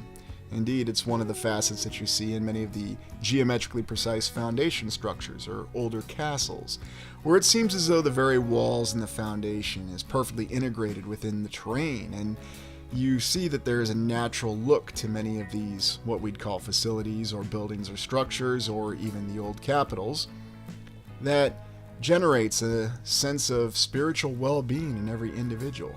And perhaps that's where the real fairy tale concept of all these castles and these older structures come from. Now, could the capital, with an O, of Tartaria have actually been some magnificent great castle, very similar to Camelot? Absolutely. But it's not just Camelot and Avalon. Oh, look, it's Sir Davos Seaworth, the early years. It's not just the concept and the capital of Avalon or Camelot, or if they were just simply myths and legends that we're interpreting as previous regional capitals of Tartaria. There seems to be some deeper concept that endures to this day. And it's also safe to say that there are many things even in our current civilization that are not as eroded or as deteriorated as we are led to believe. I personally believe that there are good concepts that survive from the previous civilization even to this day. It's just oftentimes we tend to lose sight of them. And there's a very definitive reason for that. We're oftentimes kept constantly concerned about our life's day-to-day challenges. And if you think about how a capital really functions, where everyone is working towards a unified purpose, or if you have everyone who seems to be in constant conflict, oftentimes the very nature of our politics in this fifth era, regardless of what overlapping political system we have or economic system we have, it seems as though the main goal is to pit individuals against each other. And of course you'll have numerous drama series, fictional and non-fictional, that will show the results of these struggles, and we consider them relatively entertaining, but oddly enough, the things that we find most entertaining are the ones that still weave in the messages and the values of the old world. And there's a fact in saying that, because if you look at what the most popular intellectual properties are, what's their baseline? Hint, it's not actually in the superficial aspects of it, it's truly in the old world values that it embraces. And if you watch John Boorman's 1981 film Excalibur, you'll see one of the greatest representations of the Arthurian legend. and it'll give you a good idea of what a true functioning society that was in balance looked like. And it's also stated that Arthur's seat in Edinburgh shows the remnants of what could be Camelot for all we know, or some great structure that was once the capital with an O of Tartaria, or one of the regional capitals for all we know. In different perspectives, it does have a little bit more of a structural look to it, although modern scientists will simply tell us that that's merely our imagination running away with us. And I certainly don't want to encourage your imagination to go running away that Arthur's seat is actually a structure. There's many other questionable things in Edinburgh that we've looked at many times before. Nope. I'm not going to talk about it this time. Let's go on to Shangri-La, our last example. And here we go to the Far East, the legendary city supposedly in Tibet or the Himalayas. And does it really exist? What are the concepts behind it? There's numerous accounts of how this was also a wonderful city in a very unlikely place. There's also accounts that it's in a golden valley with wondrous architecture and a juxtaposition of cultures and civilizations. Indeed, if you've ever been to the Himalayas, you'll get that same sense to this very day. There's also a lot of interesting structural anomalies that exist in that particular area. And while you might be told and you're thinking that you're on the roof of the world, consider what the concept of Shangri-La really represents. Also consider the fact that in that particular area of the world, there's some very unique terrain. So, one of the challenges with trying to ascertain where the lost capital of Tartaria may have been located is the fact that we know there are several areas of land that clearly have been devastated. Could Shangri-La have been in one of those areas of land? The area of northeast Siberia that we've taken a look at in exploration, the Mojave Desert in the western United States, Sahara in Africa. Could the great capital of Tartaria have been located in any of these locations? Absolutely. Could it also be possible that the capital, or what remains of it, is one of the current national capitals, or even the state capitals that we have to this day?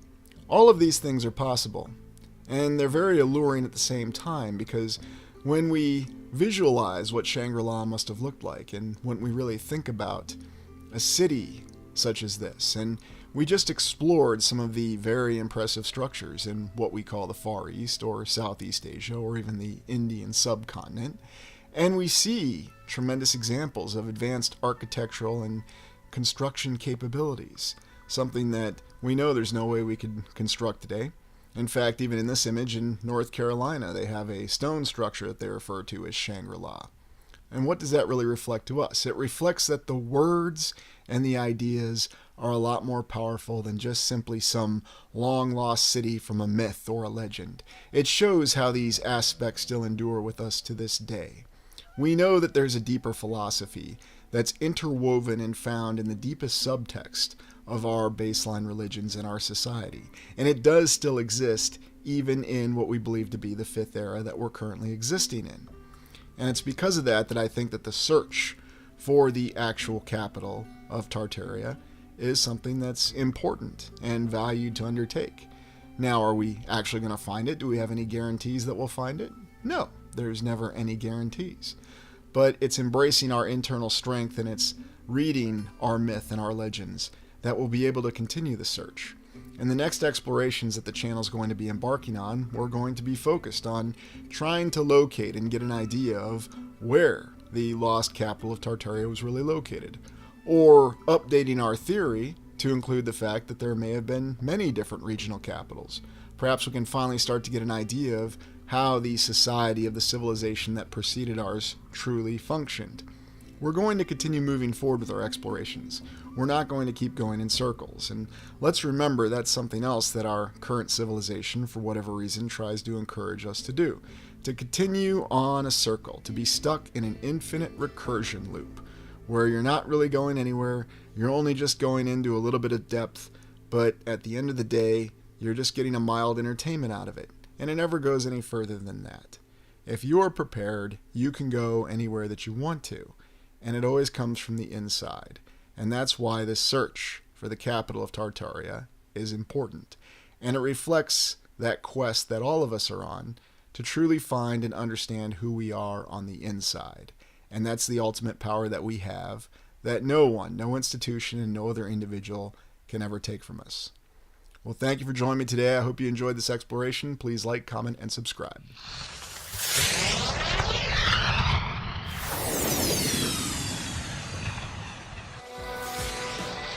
I'm no sorcerer, but I'll gladly test your steel, old friend. We'll begin by looking at the estate timeline of the Biltmore. What was George Washington Vanderbilt's original vision for Biltmore? How did that vision evolve through the years? How does his legacy live on today? And our source here is from the Biltmore site itself. 1862, second year of the United States Civil War, George Washington Vanderbilt, what a name, is born on Staten Island.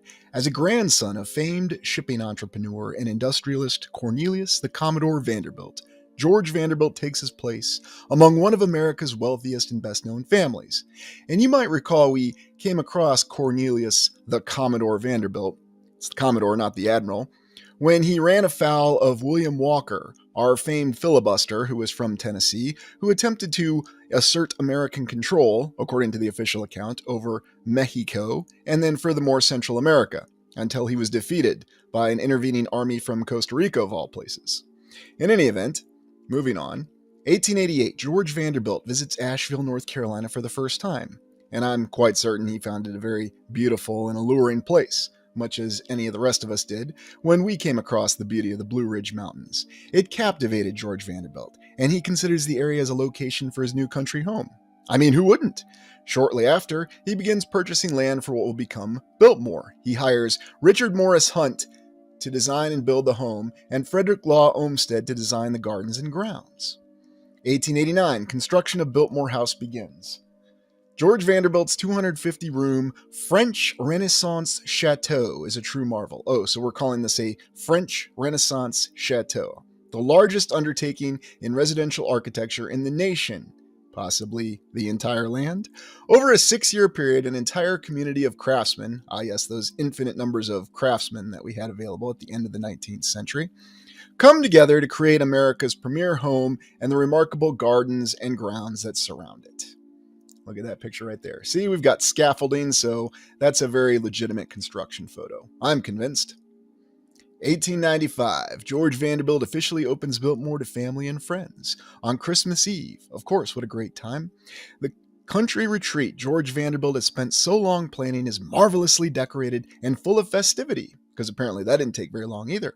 Infinite craftsmen and people who work 24 hours a day, 7 days a week, and no safety standards. Not to mention no internet distractions. Anything could be done. Interesting image there. The finished home contains more than 4 acres of floor space, including 35 bedrooms, 43 bathrooms, so more bathrooms than bedrooms, by 8, so you've got communal bathrooms too, and 65 fireplaces. Why not 165 fireplaces? 1898, George Vanderbilt marries Edith Stuyvesant Dresser in Paris. Edith is a descendant of Peter Stuyvesant, or Stuyvesant, if I'm pronouncing that correctly, the first governor of Dutch colonial New York. After honeymooning in Italy, George and Edith returned to live at Biltmore. And by all means, please correct my pronunciation if it's off on this one. Cornelia Stuyvesant Vanderbilt is born at Biltmore. George and Edith's only child is born on the evening of August 22nd in Louis XV room in Biltmore House. Oh, so was there a Louis I through 14 room as well? I'm just being facetious, but why not? It is a celebrity birth, even by modern standards. Oh, isn't that intriguing? So did they put it out in the papers and broadcast it on the radio and then pushed it out on the internet since Nikola Tesla had invented the wireless internet by 1900? Oh well, no matter. 1900, construction of the main dairy and horse barn begins. You'd think they would have had that constructed right after the house. The horse barn is a thriving social and work center for the families who farm Biltmore and the agricultural heart of the estate. It remains a unique connection to the estate's past. 1914, George Vanderbilt passes away at the age of 51. Wasn't that old. George Vanderbilt is buried in the Vanderbilt family mausoleum on Staten Island. Why not build a new mausoleum on the Biltmore estate? I mean, you're out there in the mountains where it's very pretty. Why wouldn't you just build a new mausoleum? Well, I guess, the Vanderbilt family had to be in their mausoleum. He leaves a legacy of philanthropy, not oligarchy, which Edith continues, selling approximately 87,000 acres of the estate to the United States Forest Service for less than $5 an acre. Philanthropist, but, still less than $5 an acre. We're not giving it away for free. You don't give anything away for free. This includes the Cradle of Forestry as one of the first national forests east of the Mississippi River. Intriguing. 1924, Cornelia Vanderbilt marries the Honorable John Francis Amherst Cecil. 4 names. Maybe if he had 27 names, he'd be even more important. Look at that wedding photo. Quite intriguing. The Cecils are wed at All Souls Church in Biltmore Village, with Edith Vanderbilt escorting her daughter. What else have we got? 1925, George Vanderbilt's first grandson is born. Again, in the Louis XV room. Not one of the other ones. 1928, the Cecils welcome their second son. 1930, Cornelia and John Cecil open Biltmore House to the public. So, right at the start of the Great Depression. The Cecils respond to requests to increase area tourism during the Depression and to generate income to preserve the estate. All right. So it's the Depression. Who exactly has the money to engage in tourism? And who's actually going to be paying to go see the Biltmore House? Hey, dear, yeah, I know I just lost my job and I have no work prospects, but why don't we head on down to Asheville and go see the Biltmore? I know, we'll empty out the savings because our gold hasn't been seized yet, and I'll sell that, and then we can go to the Biltmore estate. Sounds like a grand old time. 1942, Biltmore House stores art during World War II. During the war, the house stores priceless works from the National Gallery of Art in Washington, D.C. And why is that? Was there some kind of grand concern that the National Gallery of Art was going to be attacked or sabotaged in some way, shape, or form during World War II? At any point, was there any sort of existential threat to the United States? I mean, unless we're to believe that a U-boat was going to surface there in the Potomac and try to blast the National Gallery of Art with its deck gun. I don't think it'd have the range. Maybe the Japanese could have attacked with their little Zeppelins that they tried, if you ever read about that, riding on the wonderful jet streams. 1960, William Amherst Vanderbilt Cecil returns to Biltmore. Leaving his banking career in New York, William joins his brother George in managing the estate, focusing on self-sufficiency and preserving the estate's historic splendor. Isn't that funny? It kind of reads like the plot of the Dallas revival, the TV series in the early 2000 or the early 2010s. Where's JR when you need him? 1963, Biltmore is officially nominated as a National Historic Landmark. Really, that late?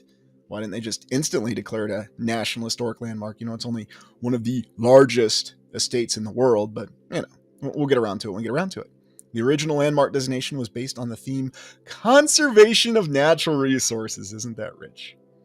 1971, William Cecil plants his first grapevines just below Biltmore House and invited a guy by the name of Jean-Luc Picard to come work it.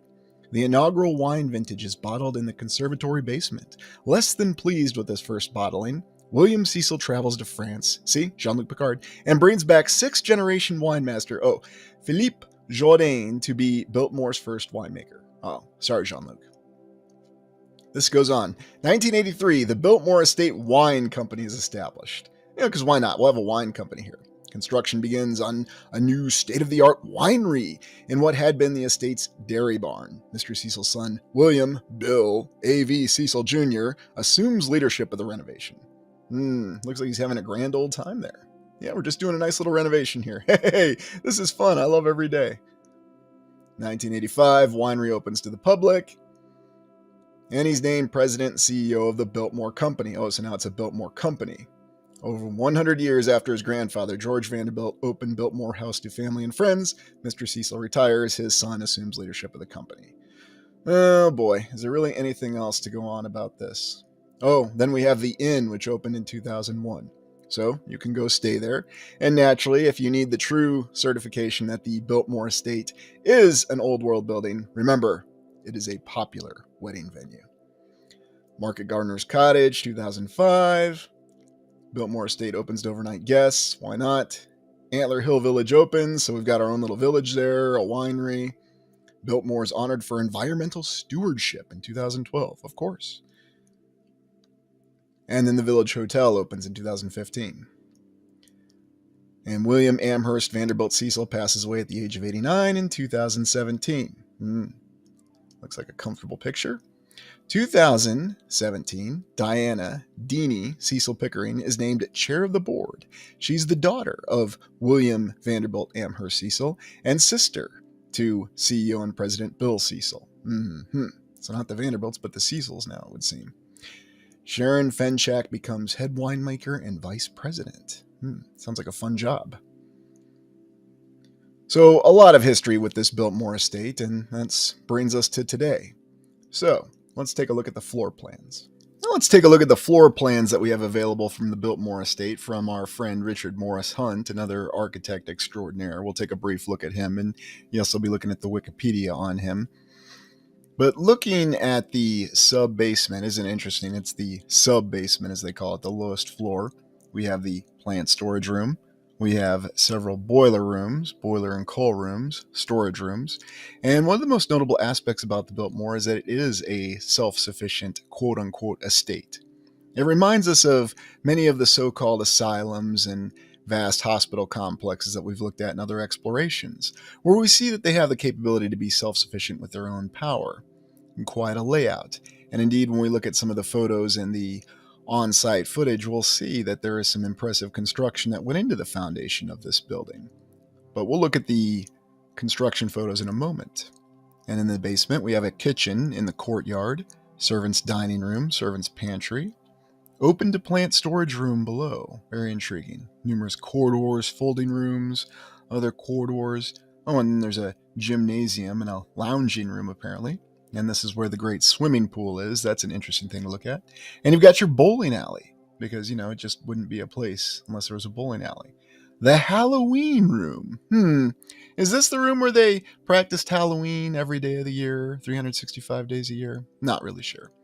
Going up to the main floor, here we have the winter garden, the banquet hall, the billiard room, the breakfast room, the corridor, the balcony, music room. Very interesting. Butler's pantry. So many corridors, bachelor's wing hall, vestibule, and numerous vestibules, a carriage porch, an office. So many different rooms with so many stated purposes. Oh, here is the library, and then the den off the library. So you could go to the library, get a book, and then chill out in the den. Very intriguing. And breakfast room, and the music room. I think that's what all of our houses are missing, or our apartments. We all need a breakfast room and a music room. Let's go to the upper 3 floors. And we'll start with the second floor. And here we can see the top on the garden. Second floor living hall. There is the Louis XV room. Oh, I'm a little disappointed. I was expecting to see every other Louis room. Oh, wait a minute. I'm sorry. That's the Louis XVI room. There is the Louis XV room. Interesting. So no Louis 1 through 14, but we do have a Louis 15 and a Louis 16 room. Yes, I know. When you look at enough Roman numerals, they all start to look at the same. Very intriguing numbering system, isn't it? We have the staircase hall.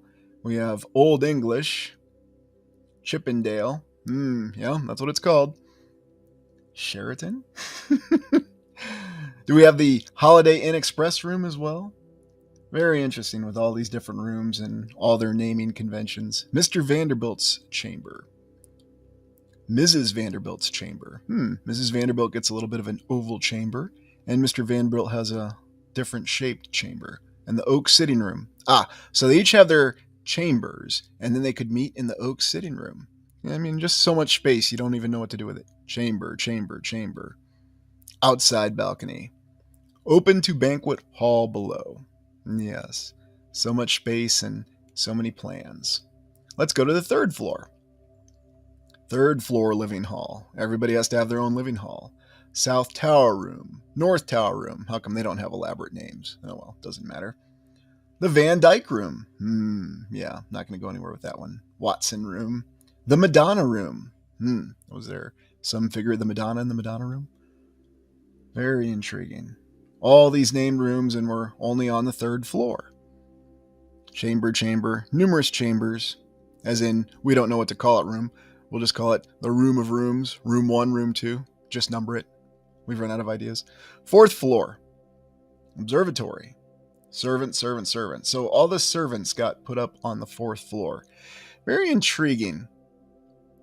But, they provided them an observatory and a nice little staircase. So what do you think of these plans? When would you like to have a structure laid out like this? And what other purposes do we think that this structure originally served in its original intention? Well, let me know what you think in the comments. Now let's take a look at some of the collections that you'll find in the Biltmore estate. So let's take a look at some of the collection highlights of the Biltmore, and much like many other wondrous Gilded Age mansions, or impressive compounds, or complexes, or whatever we want to call them, the Biltmore consists of more than 92,000 items, from architectural drawings of the house to works by Monet and more. A limited selection is highlighted below, including one of its oldest pieces and its newest addition. Italian Renaissance wellhead, circa 1500. Maker unknown. I'm surprised it's not referenced to some sort of Renaissance wonder. Location, East Terrace of Biltmore House, and we can see that it's quite an impressive wellhead. Looks like we've got the old lion and some figures in it. Made of Rosa de Verona marble, this fountainhead was likely originally used to decorate and protect an active well in Venice during the Italian Renaissance. Likely. A likely story. It has become known as the Hunt Fountain, as it is depicted in the John Singer Sargent portrait of Biltmore House architect Richard Morris Hunt. Well, why not? I mean, he was the super architect who did it all. Triumph of Faith, circa 1530. Maker unknown. Belgian. So how could... Never mind, forget it. Tapestry Gallery of Biltmore House. Part of the triumph of the Seven Virtues series, this tapestry is centrally woven with the personification of faith as the female figure on the chariot holding a church, the cross, and a chalice. Above her are members of the Trinity. Very interesting. And is that indeed what it's showing, or is that what they're telling us it's showing? That's always the interesting thing when you associate dates and stories with items, but is that really what's associated with them? That's something that we always need to question. Chinese fishbowl, speaking of questioning things, circa 1573 to 1620. Very exact range there. Again, unknown maker, but it's Chinese. Library of the Biltmore House. Glazed porcelain fishbowl, decorated with the imperial five-claw dragon. There's the five claws. Is from the Wanli period of the Ming Dynasty. While there are 3 Chinese fish bowls in the Biltmore collection, this one is the smallest, the most colorful, and likely the rarest. What is that word again? We get a lot of likelies and probables. When did something become a something or a whatever, says Captain Picard. Very interesting. Ebony cabinet on stand, circa 1650. So, again, now we have a much more precise date. Maker, possibly Jean Mace or Pierre Gaulle? French. Location, Oak Sitting Room of Biltmore House. This elaborate furnishing, and yes, it is very elaborate. Let's take a look at this without reading the description that we have on it. Looks like we got some nice vases on top of it. Very intricate patterns, though. And I always wonder on the origin of these particular items. Let's take a little closer look, because naturally we have limited access to these images. Very intriguing symbols that are depicted on this. And it's very intricate as well. Not sure exactly what to make of it. What are your thoughts on this ebony cabinet on stand, circa 1650, made by one of 2 French individuals? Oh, it also features a painting of Juno and Jupiter. The Chariot of Aurora, circa 1720. And here we actually have an individual identified, Giovanni Pellegrini, Italian. Library of the Biltmore House. So, wonderful works of art in that library. Richard Morris Hunt designed the library to accommodate the ceiling painting. I want a ceiling painting in there, Mr. Hunt. Please design the house to accommodate it, which George Vanderbilt purchased from dealer Joseph Spiridon under Hunt's advisement. Okay, wait a minute. So, Hunt said, why don't you purchase this, and then you'll direct me to accommodate this painting that I told you to purchase. I'll tell you what, these stories become more convoluted. I mean, these official historical accounts become more convoluted the more you read them. Yes, I'm saying that. Originally located in the ballroom in Venice, in the Pisani Palace. 13 separate canvases and measures about 64 feet long by 32 feet wide. Now, here's the thing I always wondered in all these accounts that we have of this artwork from Europe that ended up in all these Gilded Age mansions across the United States. How was it the European nations just stood idly by and allowed this to happen? Oh, I know. Money. Money speaks everything, doesn't it? Now, do we really think that they would allow that to happen today? Let's just say we have some We'll call him a philanthropist. An American philanthropist who wants to purchase all these wonderful European cultural artistic treasures. Are they really just going to stand by and let that happen? If the price is right? Never mind. Louis XV mantle clock, circa 1760. And here we have the makers designated and then some possiblies. And it's in Mrs. Vanderbilt's bedroom in Biltmore House. Oh, did Mrs. Vanderbilt have her own bedroom too? An intriguing account, isn't it? Kind of reads like the account that we have of the Hearst Castle over in California. One of many clocks in the Biltmore collection. Yes, that is quite an elaborately embellished piece. And it looks like we've got the 4 eyes for 4 there. The Louis XV style is characterized by curved shapes, a lightness or playfulness of design, and liberal use of gold, among other things. Very intriguing. What else do we have? Oh, the overmantle. Again, a 50-year period, circa 1700 to 1750. And an unknown maker. Swiss. Unknown, but we know it's Swiss. Tyrolean chimney room in Biltmore House. Serving as the focal point of the Tyrolean chimney room, this unique overmantle is an example of the incorporation of antique items into the design of the Biltmore House. So once again, we just have this vast amalgamation, this collection of all these very intricate and wondrous art pieces that all came from Europe, whether it was Switzerland, France, Italy, and again, no issues over in Europe because, the price is right. And look, it's George Vanderbilt. You just can't say no to him any more than you could say no to William Randolph Hearst in the 1920s. Look, they need artwork to adorn their places with. Very interesting. Netsuke? Unknown? Japanese? Are we sure? Quite an interesting little critter, isn't it? This is one of many Netsuke that George Vanderbilt collected during his 1892 trip to Japan. George Vanderbilt got around. Originally created as toggles to secure a storage bag to a kimono sash, Netsuke became highly treasured by Western collectors in the 19th century. Netsuke are exceptionally tactile objects and miniature sculptural masterworks. Yeah, I would say so. Is a mugwai a miniature sculptural masterwork? Never mind. Moving on. Ooh, I like this. Game table and chess set, circa 1820. Makers unknown. Biltmore Legacy.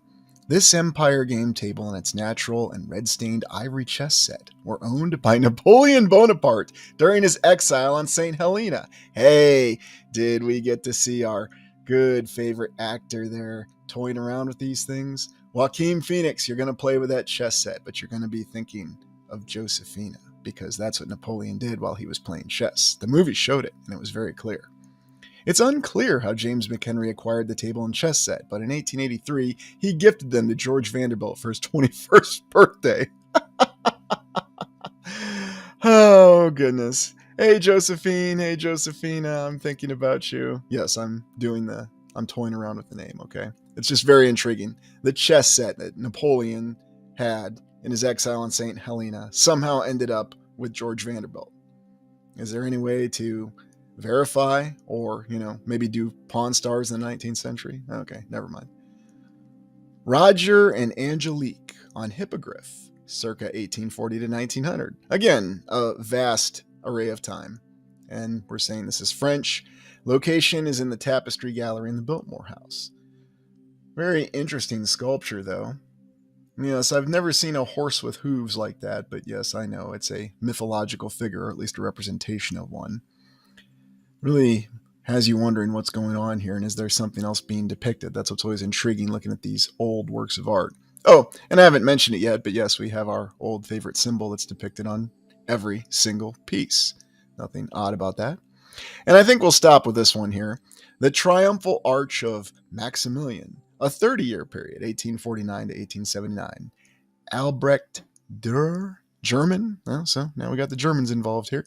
Music Room of Biltmore House. This woodcut commissioned by Emperor Maximilian I to distribute as propaganda. Propaganda, what's that? Oh, I know. That's something that was done in the past by rulers and sovereigns of nations to have people think their particular way. We don't have propaganda in the 21st century. We have information, good information and bad information. It was created with 192 separate blocks. Though the original was made around 1515, this version was printed in the second half of the 19th century.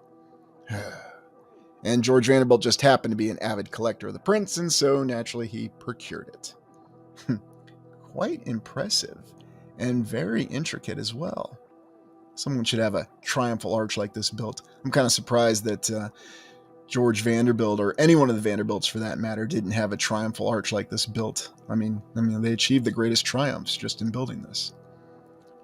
Oh, the desk set. Okay, I know I said I was going to stop, but I'll just look at this desk set here, because here we have another Louis XV style desk set, also known as the Encrier, is made of ormolu and tortoise shell.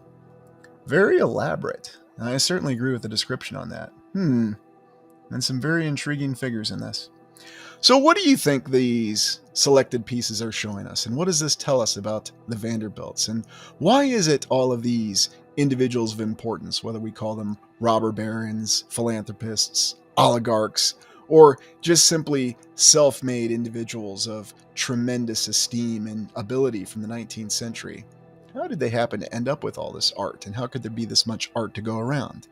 And again, was the price just right and nobody in Europe wanted to resist all these upstart Americans acquiring all this? What are your thoughts on this? Let me know in the comments. So let's take a look at the construction photos that we have of the Biltmore estate. Very intriguing here. It looks like we have a makeshift railway that ran right up to the estate. Well, that's very sensible, and it certainly sorts out a number of logistical issues, and given how easily they could construct and throw up railroads anywhere that they wanted to, and apparently build locomotives because they had so many they were crashing them during that time frame, and then a couple years later. So we're informed that the Biltmore is constructed solely out of bricks and that lovely Indiana limestone, which there seemed to be an infinite amount of. And yet what appears to be limestone bricks. And again, in the images here, we have a lot of people standing around, although it looks like some people are working here. Many cranes, and I'd like to know exactly how they excavated this out, because this is 1889, early 1890s, and whenever this photo was actually taken. How exactly did they dig all this out? Because they didn't really have heavy machinery available yet. You can see the cranes that they're supposedly using. And once again, these images seem to create more questions than they actually answer, and certainly we can question the veracity of them, but for the purposes of this exploration, we're going to take these images at face value, because it's even more interesting when we accept the account as it is, such as this picture we have of these individuals here by the construction with all their nice and fancy hats. And yes, these individuals don't look remotely ominous in any way, shape, or form. Just looks like a collection of well-meaning individuals, gentlemen primarily, who are just hanging out for the evening. He looks awfully familiar. Where have we seen that face before? I'm not exactly sure. Looking at some of these other images, though, we can see an elaborate complex that seems to have been constructed to complete the construction of the Biltmore estate. Now, what you would expect to see, especially in something that is very well documented, like I'll give this to the Eiffel Tower, at least they have images that are supposedly in chronological order. Although, things become a little bit more problematic when it comes down to trying to decipher the chronological order of the Biltmore estate images that we have of the construction. And again, we see a lot of the scaffolding and rudimentary cranes that were available. And I was kind of hoping to see a hamster wheel crane. Another image where we have individuals simply standing around and looking really cool as they do the construction. Well, we know why they had to stand around, it was so because of the limitations of the photographic technology and the cameras at the time. If they were moving, it would be very blurry, except for when they were doing the Grand Pass and Review in Washington, D.C. after the Civil War.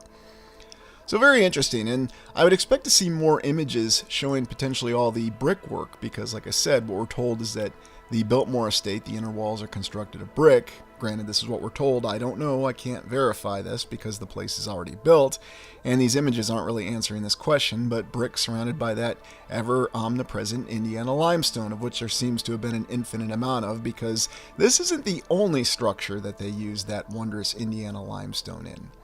So, very impressive, and yet another conflicting account. And here we can see in this other construction photo, it looks like the structure is already completed, and they're either doing some renovation or remodeling. Now, I'm oftentimes lamenting the absence of interior construction photos, although it does seem to give us the indication that there is some interior construction photos, but again, look at this particular photo. What exactly is going on here? Now, we do actually see some brickwork, but there are many how shall we say, unique questions that one could ask if they do additional analysis on this photo. I mean, perhaps that's brickwork going on. Very intriguing background on this particular image where we see some of the layout of the main structure and facade of the Biltmore house. But I think where we'll really find a lot of questions answered is when we actually do our on-site, because seeing something for real is always the best way to assess and analyze it. But looking at these images, we can see supposedly that this is some of the interior construction that was occurring. And oddly enough, it almost looks like we have bricks that are suspended in midair, or at least on top of the X-beams there. Hard to really say what's going on just looking at the images. And of course here we're supposed to be seeing the limestones that are all piled up and then construction of the structure on top of it. So many fascinating and conflicting images that we have that seem to portray many different questions that we would have concerning the construction of the Biltmore estate. And you might recall in our earlier exploration where we looked at the Biltmore estate, we saw that the family was with travel and acquiring all the wondrous artwork and the art collection that we just looked at, that they had to use to fill this very impressive edifice, this compound, this complex. And indeed, even to this day, we still have an entire village and everything else that's associated with it. So I don't know, it's very hard to tell exactly what to make of these images of the construction of the Biltmore estate. It seems to be very similar to other alleged images we have. So let's go on site to take a look at the Biltmore estate, and as we look around we can get an idea for this very impressive Indiana limestone, which again there seems to be no shortage of, especially at the end of the 19th century, to construct such an elaborate edifice. And we can see that there is no detail spared on the construction of the Biltmore, with some of the impressive images that we see in the decorations above each of the windows, which naturally won't become very clear in the construction photos. Sometimes when you're actually on site and you try to reconcile that with what you just saw in the old construction photos or some of the older photos, it almost becomes difficult to really believe that what you were actually looking at reflects what you're looking at now with your own eyes, because you can really verify what the structures are made of. And here we see many of the chimneys, and we can see the vast estate and how much space there really was on it. Of course, laid out by Frederick Olmsted, our good friend who achieved miracles for the Chicago World's Fair. Some of the details that you can see, though, within the particular Biltmore is that each of the balconies has decorative detail, and the towers do as well. And of course, there are the many chimneys. Now, I think it'd be fascinating if there were actually construction photos available of some of that. In the interior, though, you can see that it is very well decorated and adorned, and here we are in the billiards room, with many pictures in it, and we can get a good idea of just how well decorated this place actually is, and seeing this massive fireplace. Now again, this is some other construction photos that were lacking, was the construction of the fireplace and the interior. And again, I don't see that just a couple photos that hint at some of the interior features being completed, such as this column. And of course we never see construction photos of columns, and I can't imagine why. Nice organ. It's exactly what you need in your tremendous Vanderbilt mansion, is an organ. And of course you need every single doorway very well decorated and very well adorned to the top of every pillar. And every single bit of material that you can examine within this impressive edifice is real and genuine. And even this reminds me of some of the wonders that I've seen in the Midwest palaces or the state capitals, to include a very well decorated ceiling, because of course you need to have a very well decorated ceiling. Everything from the floors to the walls to the ceiling, once again, and it's no exception here in the Biltmore estate. And here we can see some of the elaborate pieces in the vast array of collections that we have. All the wondrous artwork and pieces from around the land, all consolidated in this one single location that just happens to be the largest house in the United States ever constructed. And here again you can get an idea for something that doesn't really hint of limestone, but almost seems like some sort of advanced concrete or geopolymer.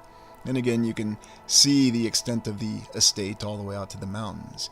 And there's no doubt that this is a very pretty land, and there are all kinds of areas here where you could expect someone to want to build their estate out in the middle of nowhere. but I suppose I'm just having difficulty reconciling the story of construction that we're given with what we're actually seeing in this on-site exploration. And once again, we have another one of the fireplaces that of course has columns around it, and again, infinite tapestries and decorations as far as the eye can see. And yes, of course, a very subtle bedroom that we would expect to see. Now, one of the things that I've seen many people ask about in the comments or express concern about is how exactly would someone, even with the wealth of the Vanderbilts, want to live in an edifice like this that would require this kind of cleaning? And that's certainly a great question. I'm also very intrigued by the fact that many of these very large edifices that we have, these mansions, these castles, these vast estates, whatever you want to call them, they have many odd similarities with some of the large asylums and hospitals that we've looked at across the land.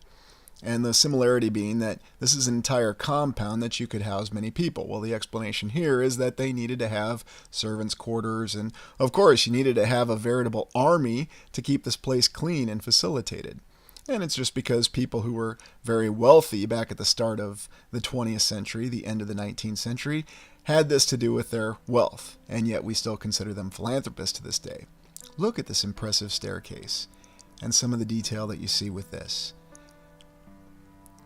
And this is just something that completely baffled me when I saw this in person, because you can see ornate details on the interior of this stairway. And now going down to the basement. And here again, this is not simple brickwork, but this gives you the impression of stones that have been arranged together in this impressive edifice. And certainly not that limestone, but stones that have been painstakingly placed together. Now, you do get the sign of bricks in some locations. But was this really constructed from 1889 to 1895 as we're told? Certainly somebody constructed it. Somebody put the effort to do this. But are we to really believe that it was this army of contractors and artisans who descended upon this isolated location, especially at the time frame, and even constructed this very wondrous pool? Now, what could the original intention have been for this pool? And look at how well arrayed this vault is, if you will, or this chamber that this pool is in. This doesn't exactly reflect what I'd expect of a pool, though. I'll say this for Hurst Castle, its pools seem like they were intended to be pools, but what was the original intention there? Again, looking at the exterior, you can see all the very impressive architecture and all the impressive detailing that went into finishing off the Biltmore estate. And you can see that calling this place a castle, a compound, yes, we have our lions again, is simply underselling it. And here's a still of the fireplace where you can see all the detail that went into it. Now, how much time would that have originally taken when they really did it? Now, supposedly, this is one of the most well-documented, as we love saying those words, constructed estates. And yet, even looking at this supposed documentation, we still have the same questions that we always have when we look at these elaborate construction photos. And I think that the Biltmore estate, when they're going to this kind of effort to show and tell us that, yes, this was an edifice that was constructed during what we consider the Fifth Era, or our contemporary civilization, you almost get the impression that they seem to be attempting a little much to try to give us that impression. Yes, we built a train out there. Yes, we had innovation in technology. It was the 19th century. Anything was possible. There were no logistical limitations. We can move the gauge on a rail track in 36 hours for 11,000 miles of track. So, naturally, building something like the Biltmore estate would be simple and easy. A little something I have for you to close out. Why don't you check and see how long it takes to build comparable modern estates, and see how it compares to the completion of the Biltmore estate. Well, thank you for joining me. Please like, comment, and subscribe. I'd love to stay, but